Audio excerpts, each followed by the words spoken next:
Attention bowlers, we're going to get started from Academy Lanes in Haverhill, Massachusetts. I want to welcome you to the Friday Night Pro League Game of the Week. Tonight we have Metro at Academy 2 here in Haverhill, Massachusetts. I'm Steve Kelly along with Bryan, Hebert. Happy to be alongside with you. This is my first Pro League. I'm excited to see some good action here tonight. Should be good.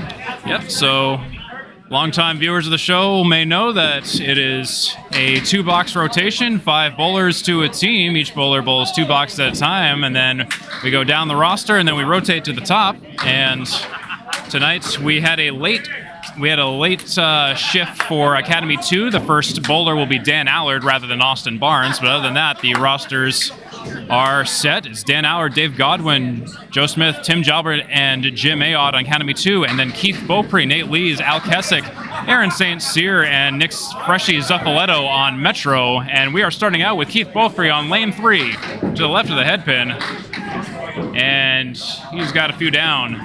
And Dan Allard to the right. And I missed his first ball, but that was a spare. Yeah, spare start already. So good start. Keith looking for a bunch here. Just off the headpin, a little bit on the... just off the headpin, a little to the right that time. Leaves the headpin. Leaves the headpin there. Can't quite match the spare. But the sub is making an impressive start so far with a mark. Perfect so far. Let's keep Beaupre with a 10. Keith Beaupre with a third league high single in the Friday Night Pro League of 160. He also has the second highest triple with a 420 in the league too. It's 420, all right. Dan Allard on the headpin with the fill, and he fills with 4. Spread eagle. It's always a deflating fill. You're right on the middle and you get that split. Beaupre on the pocket that time, left side crossover, leaves a triangle. So it's the eagle for Dan Allard with a piece of wood next to the 6 and the 10. Oh, good attempts. Just to the left, no spare. Wood's still settling, but still 4 pins on the deck. 6 down, 4 up. Beaupre off to the right just a little bit. He leaves the 3 and the 5. Oh, good out. Allard will take a 9. Beaupre will batch in kind with a 9.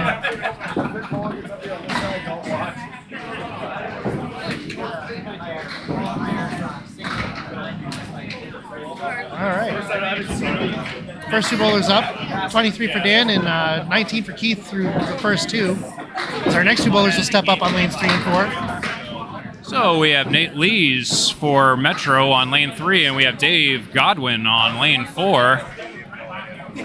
And Dave Godwin will lead off for us. That's Dave Godwin in the brighter red shirt on lane 4. Just off the pocket a little bit. God damn you. Nate Lees right on the left pocket though.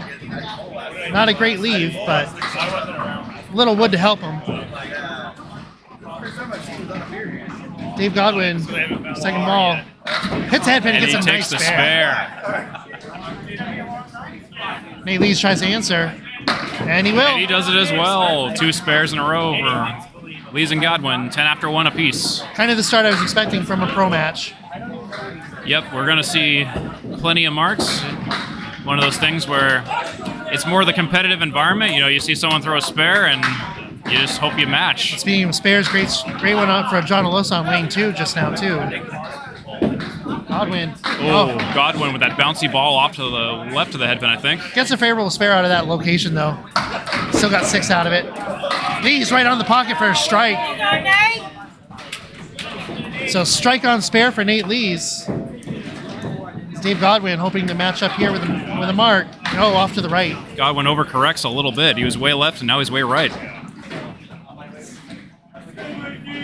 Now he just has to be way center. 1, 3, 8. Oh, gets the wood, nothing out of it. Wood was a little too flat anyway to get much. 30 and a fill for Nate Lees, and 23 after 2 for Dave Godwin. That is confirmed. So Metro Bowl's off to the races to start.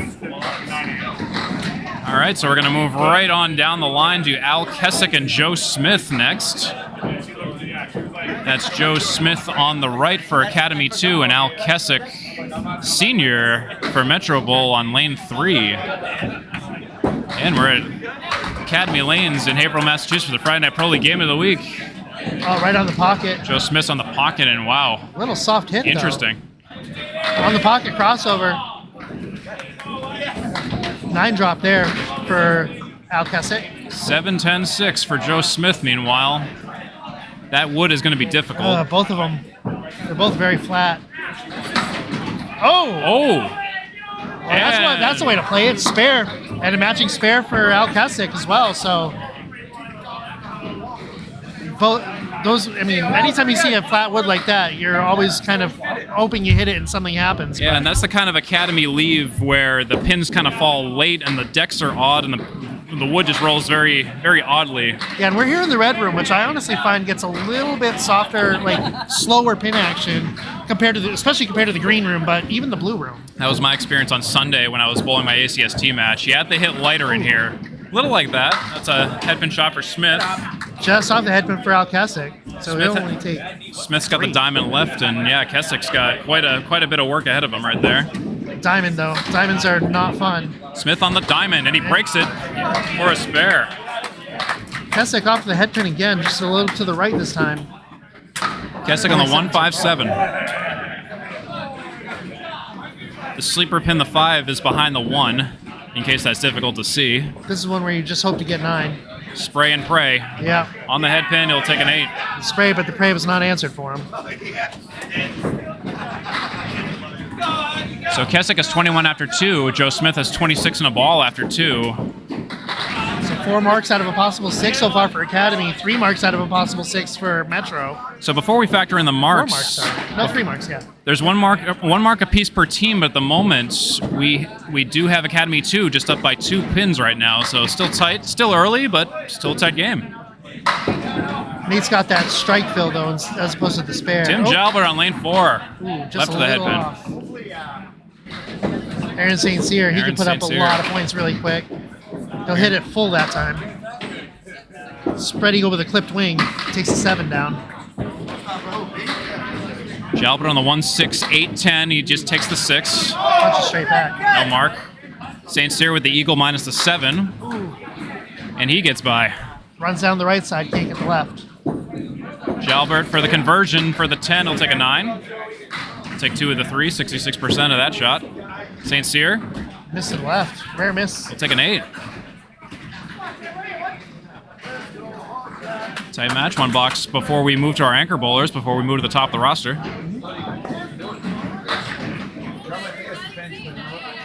I'll say hello to everyone watching from YouTube or Facebook, Candlepin Bowling Network. Great to have you along. Again, Steve Kelly and Bryan Hebert on the call. And that's Tim Jalbert to the right of the headpin, leaving a pile of pins down there. St. Cyr softly in that pocket. Misses the object. Still dropping for him. Oh, lucky to get that 7 down. Oh my goodness, I marked it as a spare and then an extra pin fell. And Tim Jalbert almost converts. He does convert. What a shot. Late falling 10 pin. He just beamed the pile of pins down there and had enough wood to make it work.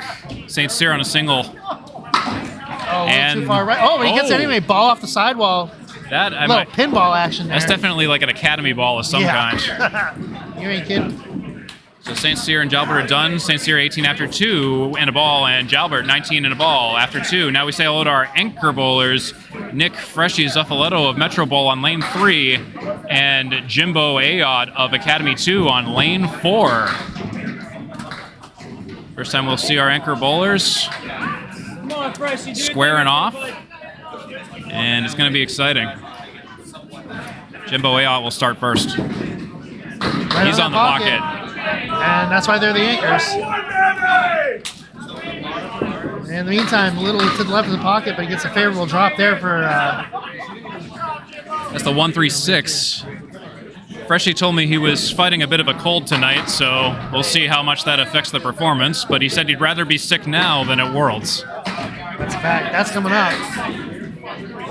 Gets it, runs it down for a spare. He's down with the sickness for the spare after 1. Sorry, I had to. Ooh-ah-ah-ah. Jim Ayotte's on a strike. He's perfect so far. The dream for 300 is still alive. Well, if it's going to happen someday. Fires. It's not going to happen tonight. And the dream is dead. He drops 3. Died a real painful death on that one. 6-10 pocket. 6-10 pocket. Plenty of bowlers love that 6-10 pocket. Yeah. right. Zuffelato does. Mr. Freshy in response. Oh, he's on the headpin, but way too full. Gets a spread eagle. That's a 4 fill. Well, so after a rip-roaring start for our anchors, kind of some misfires here. Another full shot on the headpin. It's going to be a 6 fill. Oh, Right through the middle. through thread the that hole. You already got those, Nick. This will be a tough mark for Ayotte. Yeah, both of them just open for now. Can't be a mark. Ooh, Ayotte does the same thing. Right through the center. So Ayotte's- 6 box. Ayotte's got the 2, 3, 4, 7. Zuffalato's got the 2, 3, 4, 6, 7, 10. Oh, Oh, he gets a 7 out of it. Kind of the hard way to get a 7 out of a spread eagle, but he does take it. it either way. So So back around to the top of the order now. So we'll give you a score update. In the meanwhile, we got. In the meantime, we have an early lead for Academy 2 of at 4. There's 2 marks on both sides, so that will be TBD. But for the moment, that's where we're at. It's currently Beaupre right on the 113 to 109. A little off there. Thought he was just going to punch out the 1, but kind of a rough lead. Beaupre for the spare. On the 2-4, he takes it. Also for the spare, can he answer? Can't quite answer. I actually had, I actually even penned that in as a spare. I thought he had it, but I looked away for a split second and saw a pin still there for the 10 box. It's a great hit, but it just wouldn't go for him. I think the key to success in this room is really using the sidewalls because the decks are a little slow, but if you can get some action off the sidewalls, you're really going to get some movement. It is a very interesting building in that regard. I think on lane 5 in particular, the decks also seem to be a little bit uneven. Crossover block, Beaupre. it will go. Looked like he was going to get some picket fence back there, but they went anyway. Check mark on the left-hand side here on lane 3. Dan Allard 4-5-2-7. For the spare, nails it. That's 49 and a fill for Beaupre and 42 in a ball for Allard. I will double check to see. Beaupre can put up a lot of points in a really short time. They may have to score correct because their third ball is a 9 for Allard, but what I'm going to do is I'm going to follow what they say. If it does get corrected, it's always just like ACST. It's going to be on the bowlers to keep track of that. Yeah, and remember, all the scores you see on your screen are unofficial until verified. Yes, so we'll follow them and we'll let you know. Ooh, Nate Lee's just to the right of the pocket a little bit. Get some favorable wood on that drop, though. Godwin to the left of the headpin drops 8 though, 1 and 3. 2 very makeable spares here. But Godwin, if he hits that wood that's facing right at him and taps it, he can send it away from everything. Lee's connected with the 6-10, left the 1 and 2 for an 8 fill. Godwin for the spare, gets it, hits it just right. Lee's for the 10 box on the 1 and the 2, and he'll take a 10. Yeah, see those pins off the sidewall, they're just crazy movement. I'm glad he's back. He was telling me a year ago. So plenty of marks to start the first string here. Quite a Off to the few. races. 7 marks for Metro, and 8 marks for Academy 2. We got a long way to go. Nate Lee's for the hits the pocket, doesn't quite get the hit he was looking for. Godwin off to the right of the pocket. 4 horsemen plus 1 slides the. I believe that's the. It's a 5 fill. 5 pin, yeah. 1, 2, 4, 7, 9 for Godwin. Ooh, Nate Lee's off to the right just a little bit. Nate Lee's the 2, 7, 8. This is his No object. mark. Godwin to run him down. This is the head pin. Sidewall. The other wood canceled it out. Not it so had much. a chance. Lee's for the 10. And he'll just punch out the front pin there. Godwin with a 9, Lee's with an 8. That's 56 after 4 for Lee's and 47 after 4 for Godwin.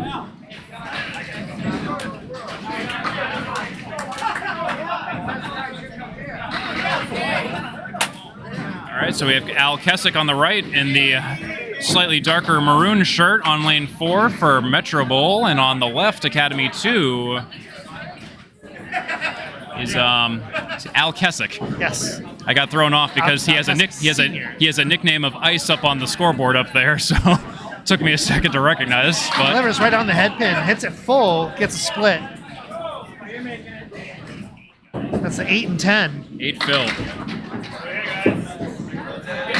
Meanwhile, another full head pin shot splits them up. Kecyk spread eagle minus the 2. Oh, what a spare! Excellent spare by Kecyk. That's how you pick up. That's how you pick up a split. Little off the mark there.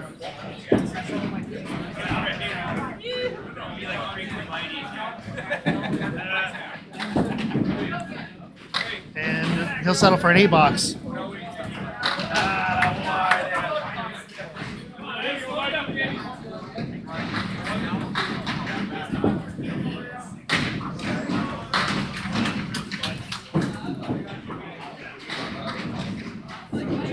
Al Kecyk, just off to the right, he'll take out the right half. Little bouncy ball there, hit into the pocket. Can't quite get the kingpin. They did end up score correcting that issue we caught earlier, so that is fixed now, by the way. Okay. Kecyk, just misses the pocket. Drives straight through.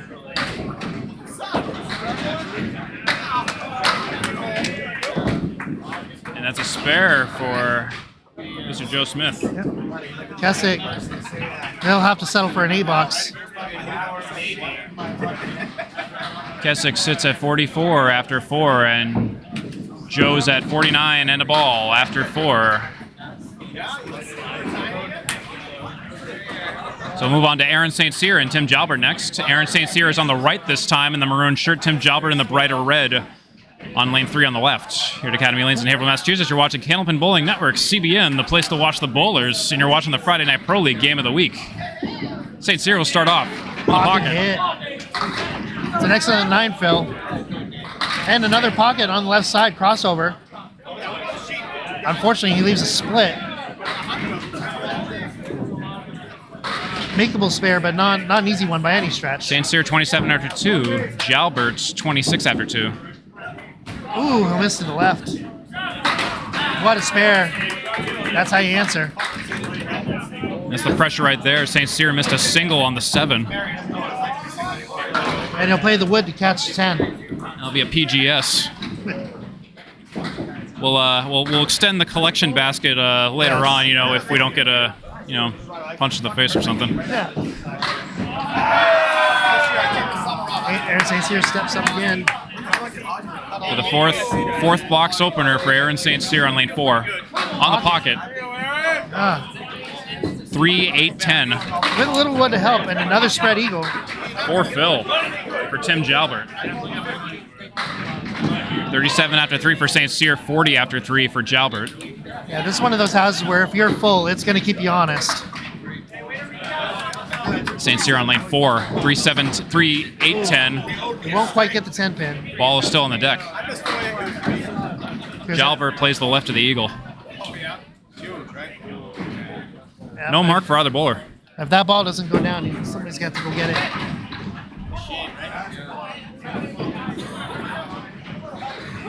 St. Cyr is waiting on a ball that's still on the deck. Here, actually, I'll show you down there. You see that spinning blue ball with a stripy blue ball down there? That technically has to be removed before we can throw another ball.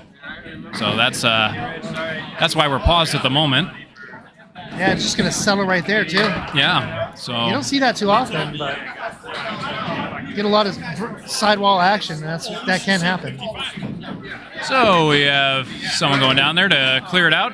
So in the meantime, here's what's going around the league tonight. We have all three Academy teams are here at Academy tonight. So this room is loaded right now. Buzzing right now. If you're noticing it's a little loud in here, we agree. It's wall-to-wall people in here, so we're doing the best we can to handle the sound. And especially with 3 home teams, you got Academy 3 right on the pair 1 and 2 next to us. And I believe Academy 1 is only a couple lanes down. Yeah, it's Academy 1. I was saying hi to Joe Booley and Chris Bover on the way in. I said, long time no see, guys. Only saw you like less than 24 hours ago. 10 box for St. Cyr and a 10 box for Jalbert. Brings our anchors back up. Both had marks in their first box and really disappointing second boxes. So Ayotte had a 6 box and Freshy had a 7. Yeah, funny enough, our anchor bowlers are still trying to get something started here. Yep. The rest of the team's carrying them, and that's why you're a team.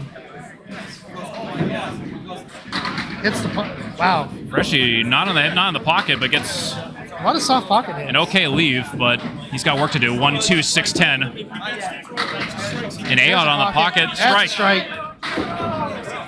So Jimbo with a strike. Shaking off that Ayotte. 6 box. His second strike in the match and 2 for 3 on strikes for total boxes. 66% strike ratio. Freshy needs this. There is a piece of wood across the 3 and the 6. Oh, good temp, but that wood was way too flat. He left the 2. Yep. Let's try for a 10 box here. That's all he can do. Spare 4, 7, and 9. That puts Freshy Zuffelato at 30 after 3 and Jim Ayotte at 32 and a fill after 3. That's big. Early leads. For anyone new to this, there are no handicaps. This is a scratch match. Scratch league, that is. So stuff like that's big. Zuffelato with a headpin shot and a spread eagle for just a 4-drop after all said and done. Jim Ayotte. Pocket. Pockets are not really kind to him right now. Freshy on the eagle, the 2, 3, 4, 6, 7, 10. Oh, almost gets a spread eagle Goody spare. almost goes to the spread eagle for a spare, leaves the 2. Once again, leaves the 2 pin. What a slide. That was a great attempt too. Hit just pin off the sidewall, just can't quite get the 6 to go. Freshy for the 10 box. He'll take it for a 10. I'm at 40 after 4. We'll see another 10 box to respond from Jimbo. All right, so here's your score update. We have Metro at 236, down by 4. Academy 2 is at 240. There are 2 open marks on Academy 2 side and 1 open mark on Metro side, and that will be Keith Beaupre's. So that will be coming right up here on Candlepin Bowling Network. Appreciate you watching. I'm Steve Kelly, and then that's also Bryan Hebert, 2 of us here tonight. Happy to be along. Thank you for everybody tuning in and checking us out. Hope you're enjoying this as much as we are. Going back to the top of the roster, Keith Beaupre on a strike. Oh, excuse me, I missed a strike. You missed a strike, yeah, it happened so God, fast. I am so slow. It's a strike for Dan Allard. And Beaupre with 7 so far, but some wood to help him out for the spare. That's like the 3rd box I've looked away for half a second. I missed a mark that went down almost immediately. Beaupre Beaupre. right on it, gets the spare. Keeping it close. Beaupre with a monster 69 and a ball after 5. But Dan Allard, 63 through 5 for Dan. Dan Allard, nothing to shake a stick at. Excuse me, he's at 60. Yeah, you're correct. He's at 63 and a fill. I forgot to fill the spare. There's And another one, 2 in a row, double. Beaupre on the pocket. He'll get a 9. Perfect strike hit. It was a great hit. Disappointed there. So Dan Godwin is having a string.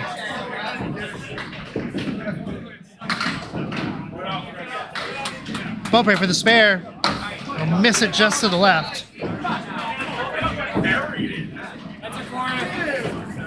Sorry about that. Just had to. Settle for the 10. I'll take a 10. 3-ball spare. My goodness. So take a look at this real quick. So 83 after 6 for Dan Allard. I had to remember how to score a double strike. And that's still open. It's still open. So 73.5 plus 1 on the second ball. Beaupre 88 after 6. High scoring games for our top bowlers. They're not the anchors, but my goodness. Dave Godwin will lead off. Second pair of the roster. On the headpin gets a split. Lees, meanwhile. Just off the pocket this time. Another similar split, just with 1 less pin. So Godwin had a 9 box previously. 2, 6, 7, 10 is what he's looking at for a spare leave. Godwin just misses his object a little bit off the Too left. much to the left. Lees, on the other hand, he'll miss his object to the right. He was on the 3-6 pocket. No mark for either bowler. Godwin for the 10. So on the 6-10, he takes a 9.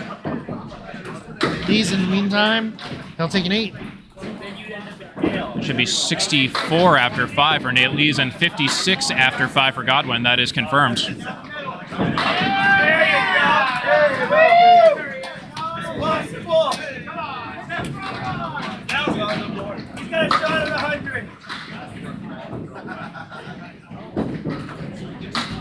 Ooh, just off to the pocket there for Dave Godwin. Nate Lee's also off to the right a little bit. Both cleaning up the right side.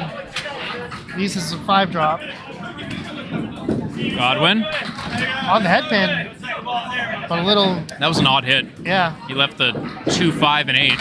Lee's, on the other hand... Lee's with a light hit, but he's... yeah. That other wood stopped it. If that wood wasn't there, that pin could have spun and got it. I thought it had a chance given, Academy lanes in the red room, but, That'll be an 8 for Godwin. It'll be a 10 for Nate Lees.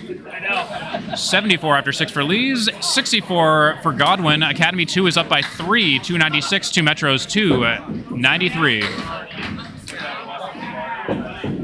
And I made one slight score adjustment for Jimbo Ayotte. I wonder if they're going to catch it, but I thought he had a 10 box in his 4th frame, but they have it marked as a 9 up there, so we'll let you know if that ends up getting fixed. I'm going to occasionally just check on the scores every now and then. Sometimes hard to keep up with that, but again, we'll keep you posted. Yep, and again, that is up to the bowlers to correct, not spectators, so we can't really say or do anything about that. Kecyk just misses to the right. Joe Smith, meanwhile, with a 7 fill down on the head pin. He doesn't get the mark. They may need to fix that on the scoreboard because it filled as 6. So actually, I believe it. Oh, was it? Oh, was it 6? That was the 3rd ball. Yes. So I believe I'm that was sorry. correct. Okay. Hey, I'm glad there's 2 of us. So. All right, Al Kecyk will take an 8. I actually thought it was a 7, but that's neither here nor there. Yep. 64 for Smith, 52 for Kecyk. Crossover pocket. What a weird drop. Right on the head pin. Another split. Seeing a lot of full head pin shots and a lot of splits resulting in those. And no wood for Smith. My goodness. Tries to send something. Yeah, that's a just spray and pray, honestly. Yeah. You can't even spray. There's no wood. Kecyk, if he splits that pocket, I had a chance. Send it a little too far back. All right, so no mark situation for either bowler. It's going to be 7, 8, 9, or 10 for Smith. We'll take 8. Kecyk 8, 9, or 10. It will be a 10. So Kecyk should be at 62. It gave him a 9, but again, we'll see if that gets corrected. I think, it seems the automatic score system is undercounting tonight. I think they just fixed it. Okay, perfect. Yeah. And 62-72. All right, so let's move on to the 4th bowlers then. Aaron St. Cyr and Tim Jalbert. Jalbert will open. Strong hit, but it still only gets 8 out of it. 4-8. St. Cyr's opening pitch. Off to the right of the pocket, but gets a nice group of 4 together. The 1, the 2, the 4, and it looks like the overthrow for Jalbert to the left of the 4 pin. Took nothing. See if St. Cyr can take advantage. 1-2-4-8. And he does. That's a spare for Aaron St. Cyr. 10 box for Jalbert. Remedial ball, PGS. St. Cyr at 57 in a ball after 5. Jalbert. Well, it gave him an 8 on the scoreboard. We'll see if they notice that. Yeah. They're fixing it now. That is one of the drawbacks of Cubica. We see that in any house with Cubica. You're constantly looking for missed pins or misscoring. St. Cyr's got a little bit of a leaner on that 10 pin, it looks like. Yeah, but it's leaning inward, so maybe it'll be helpful. For the fill. Ooh. Actually, I think it did help. I think it might have slid if it didn't. It's got a 5 fill there. 5 fill for St. Cyr. Left side half Worcester for Jalbert, and he tries to convert it. Leaves the 3-5-10. Could have been one of those slow motion spares, but too much wood on the deck. Excuse me, a 3-5. 10 fell late. St. Cyr On it. What a shot. What a nice shot by Aaron St. Cyr, 72 in the ball after 6. That's one of those where you see wood lying in between the pins and you never know what's going to happen. 10 box for Jalbert. That should put him at 70 after 6. That is confirmed. Moving on to the 5th bowlers. Once again, to the bottom of the roster to Nick Freshy, Zuffelato, and Jimbo Ayotte. Now, Freshy in particular, like I said, he's fighting a bit of a cold and he's been having some trouble getting started. He only has 1 mark so far.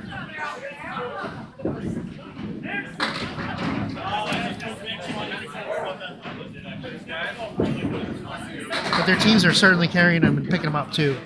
Oh, right on the head pin again, another full shot. It's a 6 drop, 7-10, 3-6. On the pocket. Freshy light hit on the 1-2. I think the ball trailed a little to the left as it reached the pocket because it did not hit the head pin hard. Ayotte, 3-6, 7-10. Just off the object. Plays the 6-10. Zuffelato, captain of Metro. Just threads through, no. misses to the right. He's got to hope to get an out. That'll be a 9 box for Academy.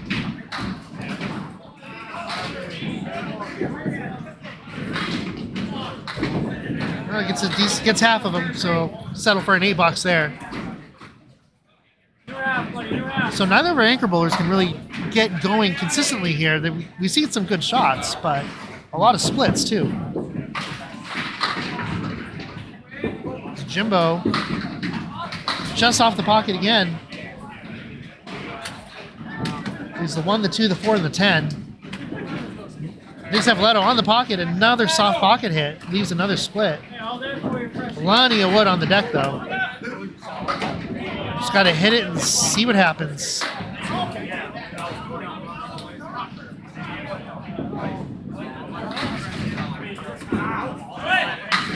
And Jimbo will take that spare. Apologies if the connection just dropped. Just had to toggle the Wi-Fi. Where again, we have no wired connection at Academy tonight, so we're at the mercy of the Wi-Fi. And with the amount of people in this room, yeah, it could get weird. Oh, spare hit for Freshy. But so matching spares to finish the 6th box. 58 and a fill for Freshy, and 69. Very nice ending in a fill for Jimbo Ayotte. Here's your marks. Your score update. Academy 2 is up by 4 now. It's still a very tight match. They're 358 after the first game. Metro is at 354. That's your score update on Candlepin Bowling Network. It's going to come down to the fills. It is. The fills and the marks will be everything. And Beaupre. Ooh. With a nice 9 drop. And the 10 pin will go there. Oh, the wood was traveling. So that's an 8 on the first strike. Final exam for how to fill strikes. That was on a double. Spare for Beaupre. And we'll get a spare here too. And a spare for Allard. 111 after 6. That gives him an 81.5. My God. 81.5 and then a 111 after 6 and a ball. He's not even done. Keith Beaupre with... Oh, no, the scoreboard just messed up because I'm like, that was another fast strike if it hit. Yeah. Yeah, sensor got weird. That happens now and then. 98 and a fill through 7. Beaupre leaves the 4 horsemen on the left, but decent 6. Hits that full. He'll take 6, 7, 8, 9. That's a slow motion 9 drop. 120 after 6. For a dude who came in as a substitute, he is impressing. Dan Allard. Beaupre just misses to the right. Cracks a little bit on that ball. And there's another spare. So the sub is really making an impact tonight. When the sub dominates. That should be 130 and a ball through 8 now. It is. Beaupre will settle for an 8 box there. 112 through 8. That's still nothing to sneeze at. Holy moly, yeah.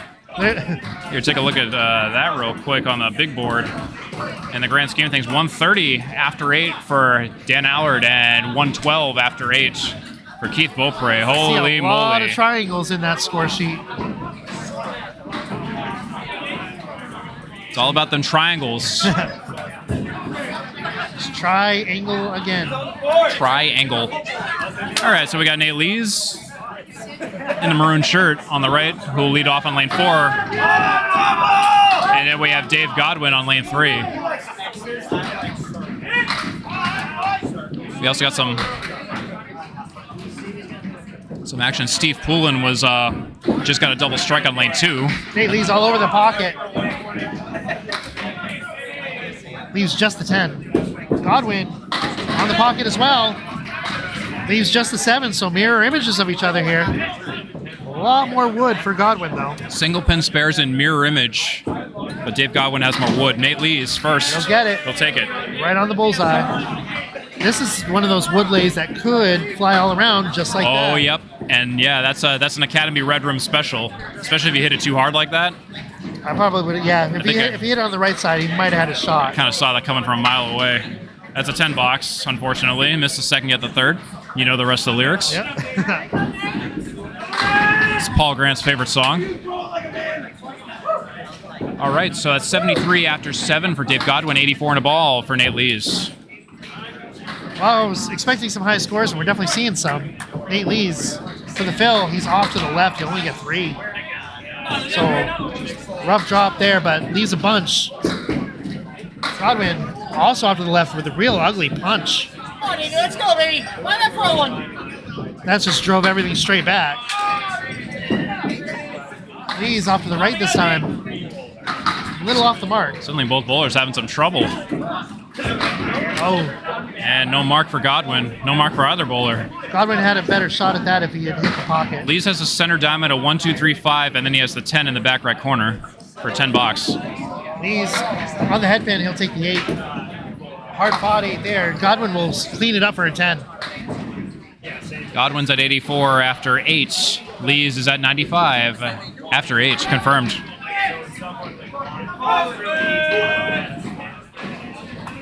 So bring Al Kecyk back up. Not so Weird Al Kecyk. Al Kecyk tonight with 2 marks so far in the first and third box. Haven't seen any yet since. Try to fix that here, off to the left-hand side. Just off that pocket again. Oh, we got a full headpin shot, but he gets away with it. 6-10 for Joe Smith and Al Kecyk. 1, 5, 3, 6, 7, 9, 10. Kecyk, he'll try to hit the pocket, but he won't get much out of it. Joe Smith for the spare. He will get it.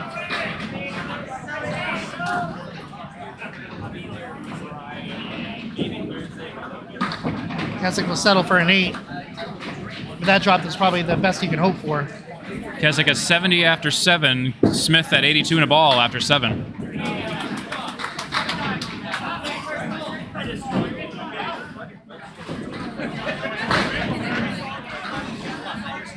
Kecyk at Academy Lanes in Haverhill, Massachusetts. He's on the On the headpin. pocket. Split him up, though. He leaves the 7 and the 9. Wood's still moving. He might have some help down there.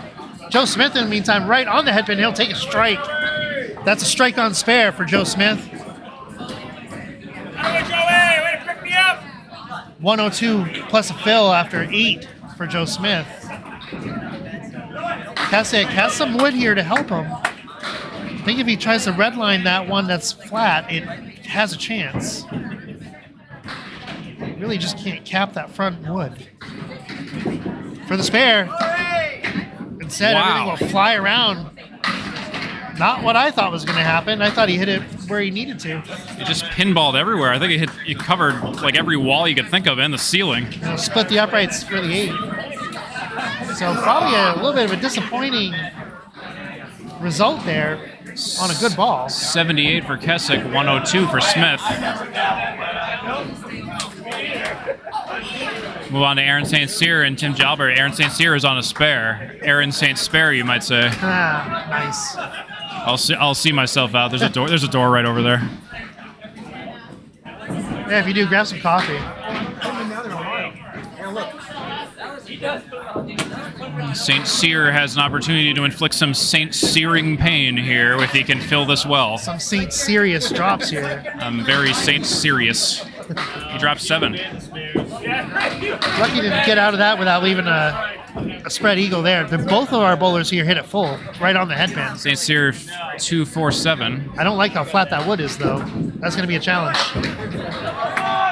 Lots of wood. He's good at these. He's been getting these. Just He like got that. Can he answer? Yes, he can. That's a despair to respond. it.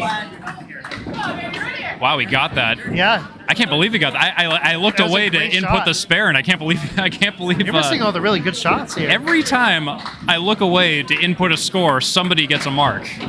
I gotta stop scoring things apparently. Sorry, I'll be the eyes. Yeah, that's Saints helpful. here for the fill. Wow, almost gets a backdoor strike. There's a headpin shot. Again, full on the headpin. This house will keep you honest if you're too full on the headpin. That's a 3 fill on the spread eagle for Tim Jalbert. St. Cyr will miss the spare just a little to the right. Oh man, 3-pin eagle for Jalbert. To the left. Oh, Oh my goodness, almost gets it. way more pins than I thought he was gonna get. St. Cyr will take a 10. And it'll be a 10 box as well. Should be 107 to 93 if everything worked out correctly, and yes, it did.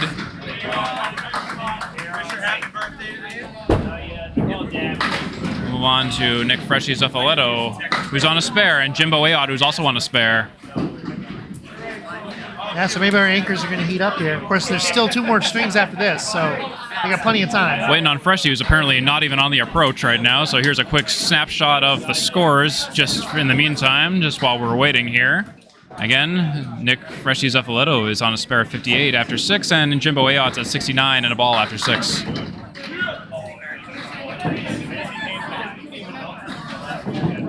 right, Zuffelato. So for fill number 1. Zuffelato. I might have been saying his name wrong the whole time. I'm so sorry. We'll just say Freshy. Well, he'll settle for a 4. Whatever his name is, he'll settle for a 4 fill. Kind of lucky to come back and take the 7, too. Jimbo Ayotte in the meantime. Thinking long and hard about it. Delivers just off the right side of the pocket. There'll be a check mark on the left plus a 10, so 5 fill there. No And, mark for Freshy. Missed the head pin. Well, Oh. no, still not quite enough. Yep. But that wood was coming at it pretty good. Jimbo makes a good attempt at it, sends that pin in front of everything. That'll be a 10 box for Nick Zuffelato. And Jimbo will settle for a 9. 72 after 7 for Freshy and 83 after 7 for Jimbo Ayotte. Real quick, we're at Academy Lanes in Haverhill, Massachusetts tonight. Opens this 1963, 44 rooms. There's 3 rooms. We're in the red room tonight. That's sort of the Friday Night Pro League room. I'll show you that slide a little bit later. Zuffelato right on the head pin, a little too full. Yeah, the middle room, the blue room, has actually got glow bowling happening right now. And the green room's got Pup 125. Yes. Really good burgers there, actually. Good selection of beers on tap and in bottle. Yeah, you'll be surprised. They got a real good kitchen in there. Oh, Zuffelato right through the middle. Trying to clip that wood on the side, see what happens. That's the 5-6-10 with wood for Zuffelato, but he missed it on the mark shot. Ayotte 3-4. A little too far to the right. So our anchor bowler's trying to find some traction here, but Yeah, oddly enough, as our anchor bowlers are really anchoring down both teams, and not in a good way. Jimbo will miss again to the right, so he'll settle for an 8. So open frames again. All right, well, up around to the top of the order for the final time in the first string. Academy 2 up by 27 with an even 500 over Metro's 473. That is confirmed in sync with the automatic score system. And Metro does not have a mark to fill here. Metro doesn't, but Dan Allard got does, 2. and so does Joe Smith. Yeah. So advantage Academy 2 in terms of the marks. And here's a fill. Oh! And he'll take a strike. So we have the good game continues. Keith Beaupre right on the pocket. He will leave the 4. Yeah, Keith Beaupre trying to answer, and he almost does. Beaupre's having a strong string here, too. 150 after 9 for Dan Allard. Keith Beaupre's great string is just being overshadowed at the moment. Ew, he'll miss the spare a little bit to the right. A little off the mark. It's 150 and a ball after 9 for Allard. Oh. Settle for a 9 there. Trying to overcorrect a little bit. It's one of those strings where you just got to do what you can do and control what you can control. Yeah, so I'll just show you this real quick. Yeah, it's 150 and a ball for Dan Allard and 121 after 9 for Keith Beaupre. And we're not done yet. Dan Allard is on a mission, and he is rip-roaring through this game. Oh, just a little to the right of the pocket, but it is on a strike, so he does get another chance. Beaupre. Ooh, too hard. A little too far to the right, too. Oh, take a 7 fill there. Hits the head pin, gets his object, but it just drives everything straight back. 157 through 9. Beaupre with a spare. Much needed spare. 7 box will conclude with a 164. Say it with me now. 164 for Dan Allard. It's an excellent string, and Beaupre's got a 131 plus a ball here, so trying to keep it as close as he can. We won't call that a runaway. Beaupre doing everything he can. Our opening bowlers bowling more like the anchors and vice versa. Yeah, I think we had a roster mismatch here tonight. Beaupre on the pocket. Can't get the sidewall action to work for him that time. Settles for a 5, hits it on the button. So that'll put him at 136, I believe. Great opening string. Just 164 overshadows it.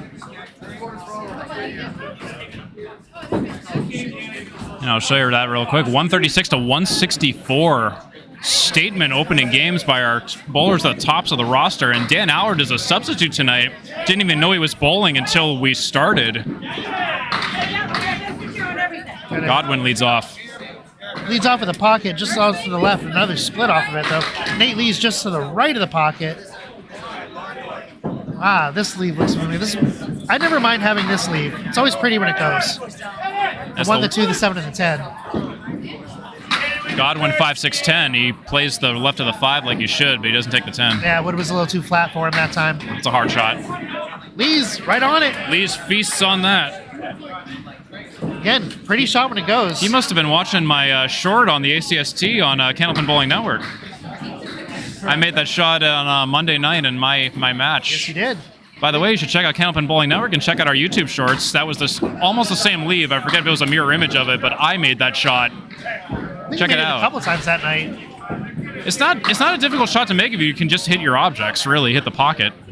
The angles work out. That's geometry. Wow. Dave Godwin didn't hit the head pin, but he nearly took the head pin and everything else with an 8 drop, the 1 and the 9. Hey, Lee's working on a fill here. And he hits the pocket. 8, 9. Will they all go? Do I hear 10? I do not. So it's a 9 fill for Nate Lee's in a real favorable leave. Right on it for a spare. For Dave Godwin. Godwin 103 and a ball. Lee's looking to answer in kind, and he does. Lee's 124 and a ball. I think. Yes. They're score correcting. Okay, I'll hold for the score correction. Yes, 124 and a ball. So Metro keeping it as close as he can. Godwin just off to the right of the pocket, but he'll get some help. Gets a nice 7 fill out of that. Leads to fill. Crossover pocket. Oh, sorry, he just missed the pocket. The ball tailed on him a little bit. So that's 129 for Lees and 110 for Godwin. So this is a real close match. We have a strike fill here for Joe Smith.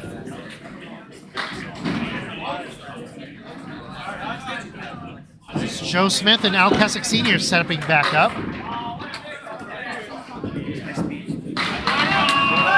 So Joe Smith will lead off. He's in the bright red shirt on lane 4 on the right. Joe Smith's opener on a strike. Strike fill on the head. On to the head pin. Ooh. It's a 2-way split. Al Kecyk just off of the pocket. Joe Smith is 8 for 9 on the head pin tonight. That's a notable stat. And and he's 5 for those 8 for splits. Tries to play the wood. He'll take it. What a shot. Ball comes out and a little, excuse me, we'll go. Some great pinball action on the banana split. He took the banana split and he ate it right up. With hot fudge. And a cherry. Whipped cream and I don't know, whatever else you put on a banana split, M&Ms or something. That's an 8-box for Al Kecyk. I'm going to go to the 125 pub and get a banana split. Joe Smith on the fill. On the pocket, on the 1-3 pocket. God, a lot of soft pocket shots.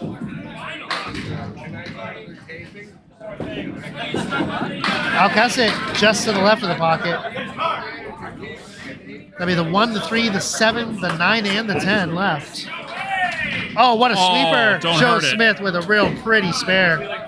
Don't hurt it, just sweep it over, but you got to do that in this room. Kecyk hits it just right, but can't get it. Leaves the 7 and the 9. Well, it's a very energetic room tonight, this red room. Yeah, it is. I don't know if it's coming through on the mic, but it is very loud in this room. 96 for Kecyk, 139, and a ball for Joe Smith. Joe Smith. Sorry, I read the wrong name on my scoreboard for a second. So Academy's starting to pull away a little bit here. Yeah, Academy 2 up by 48 and counting right now. So that's going to be a 6 fill as he leaves the 4 horsemen on the right side. Up by 54 now. 6:03 for Academy 2, 5:49 for Metro as we move to our 4th bowler pair of 5. Let's give you a quick snapshot of everyone's boxes, too, in case you missed it. Feel free to pause the stream, of course, or the broadcast if this is later on, if you need some extra time to read this. It's just a lot of data to sift through, and, yeah, just, we'll sum it up later. Scoring 10 bowlers at once. 4 horsemen. Oh, no, never mind. Another one went. Jalbert, 7 drop. He's here off to the right, but almost gets away with it. Leaves a 137. 137 for Aaron St. Cyr and the 1610 for Tim Jalbert. A lot of help. If he hits that headpin anywhere, he should have it. Oh, Godwin hits it well. All right. Aaron St. Cyr on the headpin, but he cannot get the 3-pin to go.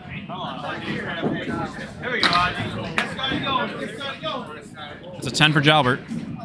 And it will be a 9 for St. St. Cyr. Cyr. Piece of wood out of play. Ooh. Oh, I thought it was going to roll back for a second.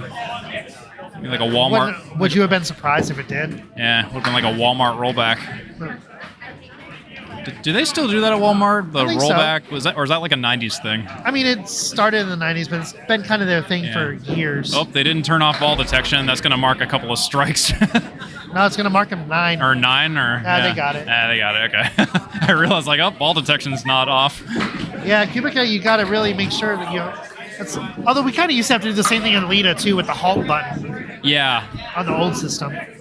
My favorite is explaining to people at Lita that the foul button doesn't do anything anymore, even though there's still instructions on the button. Like people use it half the time anyway. Aaron St. Cyr off to the right of the pocket. Leaves the 2-7. And we have a Channel 5 bonus ball over here. 1-7-10. And he'll only take the 10. Completely missed the object. For Tim Jalbert. St. Cyr on the 2-7. He's good at getting stuff on the left of the deck. Ooh. What? Ooh. Oh, the wood almost helps him out there a little bit. Yeah, I feel like that wasn't his plan. Oh, but Tim Jalbert, I bet he wished that was the second ball. I'll take a 10 box. Good. Tim Jalbert, 113. And there'll be a wood 10 box there. 126 for St. Cyr. 113 for Jalbert, 126 for Aaron St. Cyr. And we're going to move on to our anchor bowlers next. Nick Zuffelato, Freshy. Both sub 100 right now. And Jimbo Ayotte.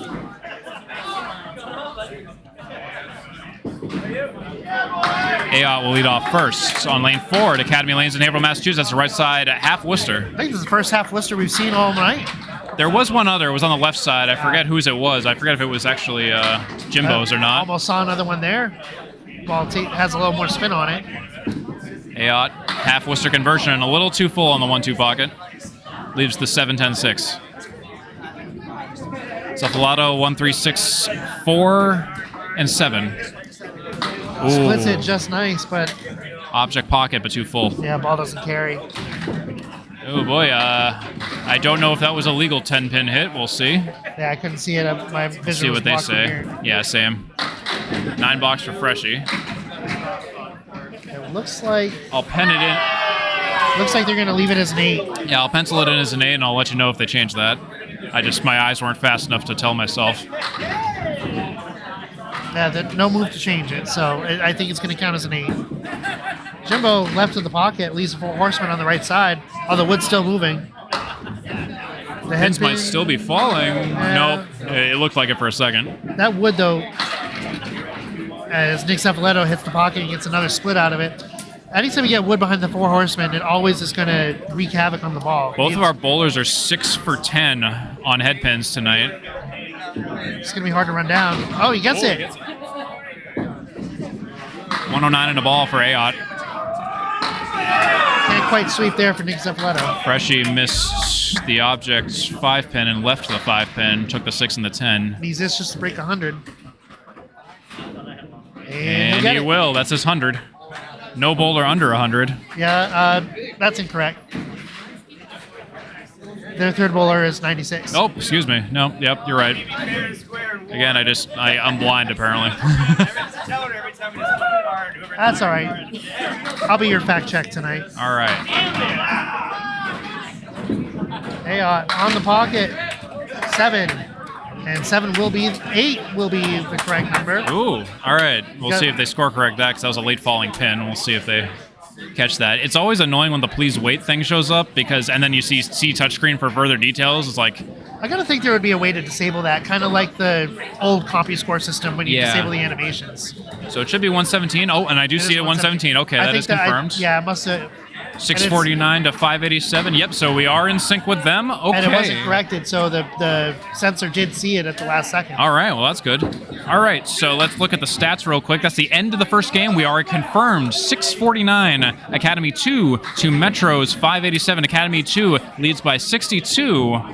One of the outstanding bowlers on Academy 2 was Dan Allard with 164. So bear that in mind. Dan Allard, the substitute, rocking it tonight. Beaupre opens up the second string with a spread eagle.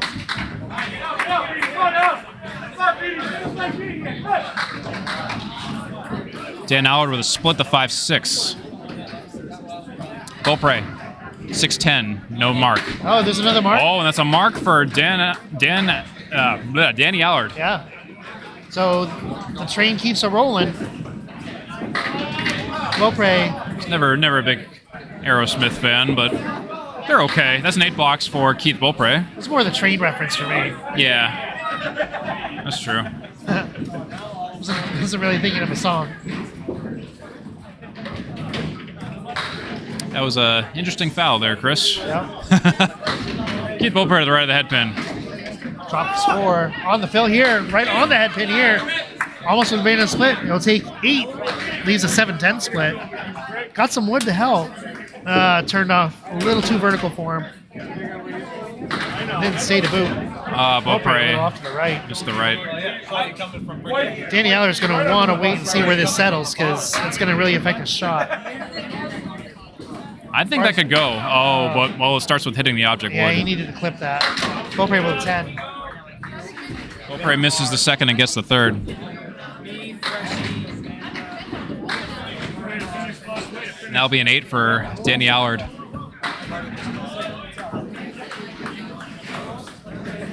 So 18 after 2 for Beaupre, 26 after 2 for Allard. So Nate Lees will step up on lane 4. Dave Godwin on the left. Lees fires. Oh, off the mark there. Way off to the left. Both of our bowlers off to the left a little bit here. A little bit of a better drop there on lane 3. Godwin 136, Lees 1, 2, 3, 5, 8, 9, 6, 10. He took out the back left corner. Lee's second ball. Off to the right this time, taking out the back right corner. Just making some art down there. Oh, hits that way too full. Oh, Godwin goodness. does.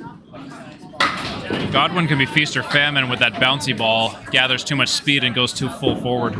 Even from here, you can see where the foul line is. There's a little bit of a lip. If you're just in front of that, your ball's going to go flying. Godwin will take 8. Lees will take 9. You can see the way the light reflects right at that line. It will send your ball flying. Looks like they gave him a 10 for some reason up there. They might need to fix that. Yep, it looks like they're on it. Yep, they got it. All right. Lee's off to the still off to the left, but not as far. Godwin, lane 3. Bounced it off of the foul line once again. I saw that. I watched that in real time. Yeah, he's coming all the way down. Lee's on the right side of the pin, but can't get it to send. Leaves the 8 pin. Left half for... Yeah, when Godwin comes down with his hand, if you watch his delivery, he's driving the ball right kind of into pile drive. He like pile drives it, yeah. Right into the approach. Leaves with a 10. Godwin, 7, 8, 9, or 10, and he'll take 9. See, when he's smoother like that, he's a little more on target. So not a whole lot going on right now. We have no open marks in the second game after 2 boxes and 4 bowlers finishing. Their first 2 boxes, that is. I'm going to say hello to Al Kecyk and Joe Smith next. 692 for Academy 2, up by 68 over Metro's 624 right now. Academy 2 took the first game. Al Kecyk on the headpin with a strike. He'll open it up with a bang. Joe Smith, crossover, tries to get in the pocket. He'll lead the 4 horsemen on the right side. 1, 3, 6, 10. He's always fun to run down when you can get him, but you got to be right on it, just almost like that. Just a little bit too much of a compensation to try not to cross over. Leaves the headpin. 9 or 10 for Joe Smith. It will be a 10. 10 after 1, but Al Kecyk is on a strike. Metro trying to answer to their first string loss.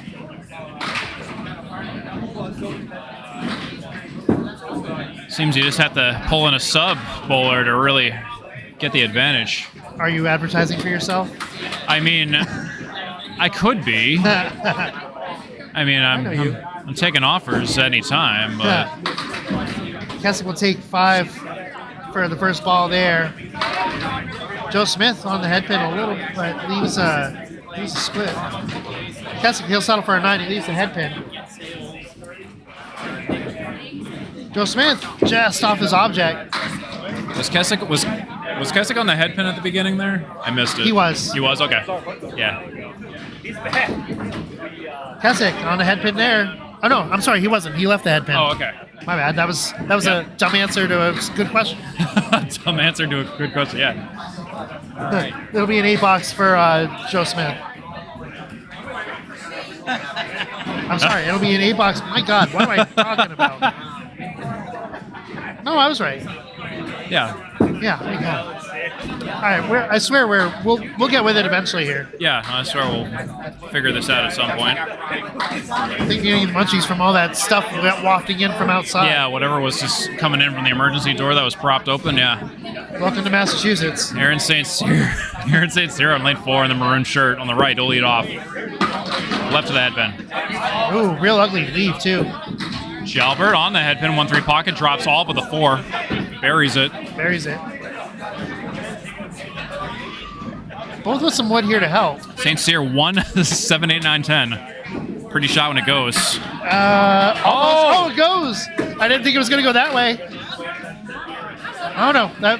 I don't know if that was as pretty as the way you were envisioning. No, he didn't even hit the object pin, but that's the advantage of the red room at Academy. You're just going to get that sidewall action and the kickbacks. I've yet to figure out the advantage of this room. I cannot bowl in this room. I sometimes can and sometimes can't. This is the only place I bowled an ACST match this season where I didn't throw a 600. Aaron St. Cyr will get a 7. Check mark left side. Oh, wait a minute. They're still falling on lane 3.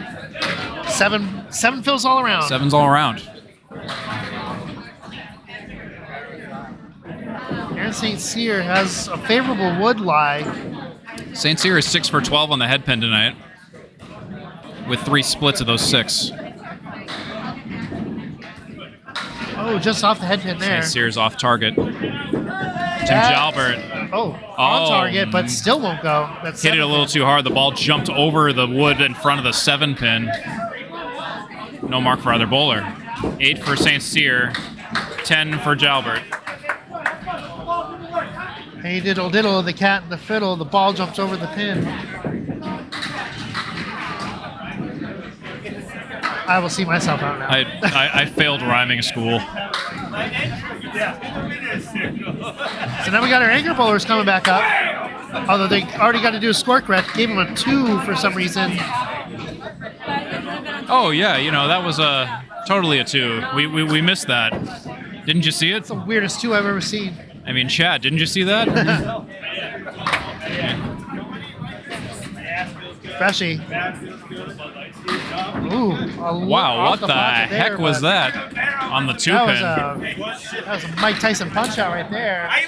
Jimbo will get a strike to start off. A fast strike, hammer, blade falling last pin. Freshy looking for an answer here. Freshy, what the heck even is this? Hits a head pin, but 2 full. Punches. Definitely got the punch out ball going on. Yeah, we got some Mike Tyson's Punch Out, or Mr. Dream if you bought the NES game later. $7 for Freshy, Nick Zuffelato. Zuffelato. I'm actually reading the spelling of his name now instead of saying Zuffelato. I think all bowlers should be required to have their names on the shirts. Makes it a lot easier to call. It's helpful. I'm just going to keep calling them all Academy the second. It's better than whatever, hieroglyphics they put up on the scoreboard up there for some of those names. Allowed 3 characters. I guess that makes sense. The full names are on the touchscreen. It's just up there. It's displaying 3 because the font's so huge. These are also older monitors too. That's fair, yeah. Check mark left side for Zuffelato. Jimbo on the fill. Hits a head pin. It's a 7 drop. 7 so far. 7-10-4. Yeah, some interesting action there. He's got some options. He either try to... What a shot for Freshy. Freshy checks the check mark, the Verizon check mark. He's got 4G in here. We don't, but he does. What a spare answer for Jimbo Ayotte. Marks for our So our anchor bowlers are starting to bowl like anchor bowlers tonight. All right, so with 1 open mark for Academy 2 and 1 open mark for Metro pending at the moment, 757 for Academy 2 in total, up by 62 over Metro, 695. And in the game, the teams are tied at 108 apiece. That 118 apiece. Oh, that's because of the fills. That's because of the fills, Yeah, yeah. never mind. Oh, no, and their score correcting. It gave someone a strike up there, yeah. Oh, okay. Hold on, it's fixing it, yeah. No, I think we're right. Yeah, now we're 108 and... I see 118 on that side. Oh, okay. I'll check that out, yeah. It'll shake out. We'll figure it out by the time the game ends.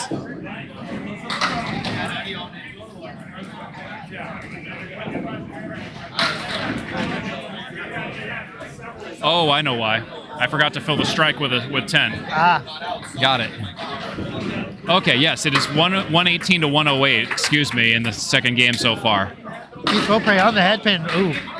What an ugly punch there. Those are not fun. Spread eagle plus the kingpin. Wild. Oh, what a spare. Oh, go. What a spare. Keith through the recovery. That's why you don't give up on a weird hit. Yeah, clip that freaking shot right there. It's almost like when you have a makeup call or something like that. Yeah. He definitely hit it perfect. Actually, that might be the shot of the night. Actually, I'm gonna remember that. I'll probably clip a YouTube short out of that when I get home. We've seen a lot of great shots though. That one's definitely on the top of my list right now. That was a no wood shot too. Dan Allard headpin shot 410. Yeah, he's starting to have some struggle with some splits here. Beaupre will take 5, 6. I gotta stop saying the fills that early when there's still movement down there. Trying to sweep it, he does. What a spare. Danny Allard. Beautiful shot there. Beaupre will miss the head pin. Looked like it was going to be a great attempt to go, but just couldn't quite get the head pin to go with it. He'll punch it in the face, though, to get the 10 there. So our top bowlers are still making shots when they need to. 44 after 4 for Beaupre, 44 in a ball for Danny Allard. Just to give you an idea of what's going on right now. You see Dave Godwin and Nate Lees come back up. Godwin will lead off in the bright red shirt for Academy 2 on lane 4. He'll hit the head pin, but a little too full. Gets a little help from the back door. Spare lead. Nate Lee's next. On the pocket, a little soft. Another soft pocket hit. We're seeing the pockets. Our bowlers are hitting them great, but they're not getting the drops out of it. Oh, a little to the right, but it'll take it anyway. The ball off the sidewall. Seeing a lot of pinball action down there. That is wild. And Nate will answer with a spare of his own.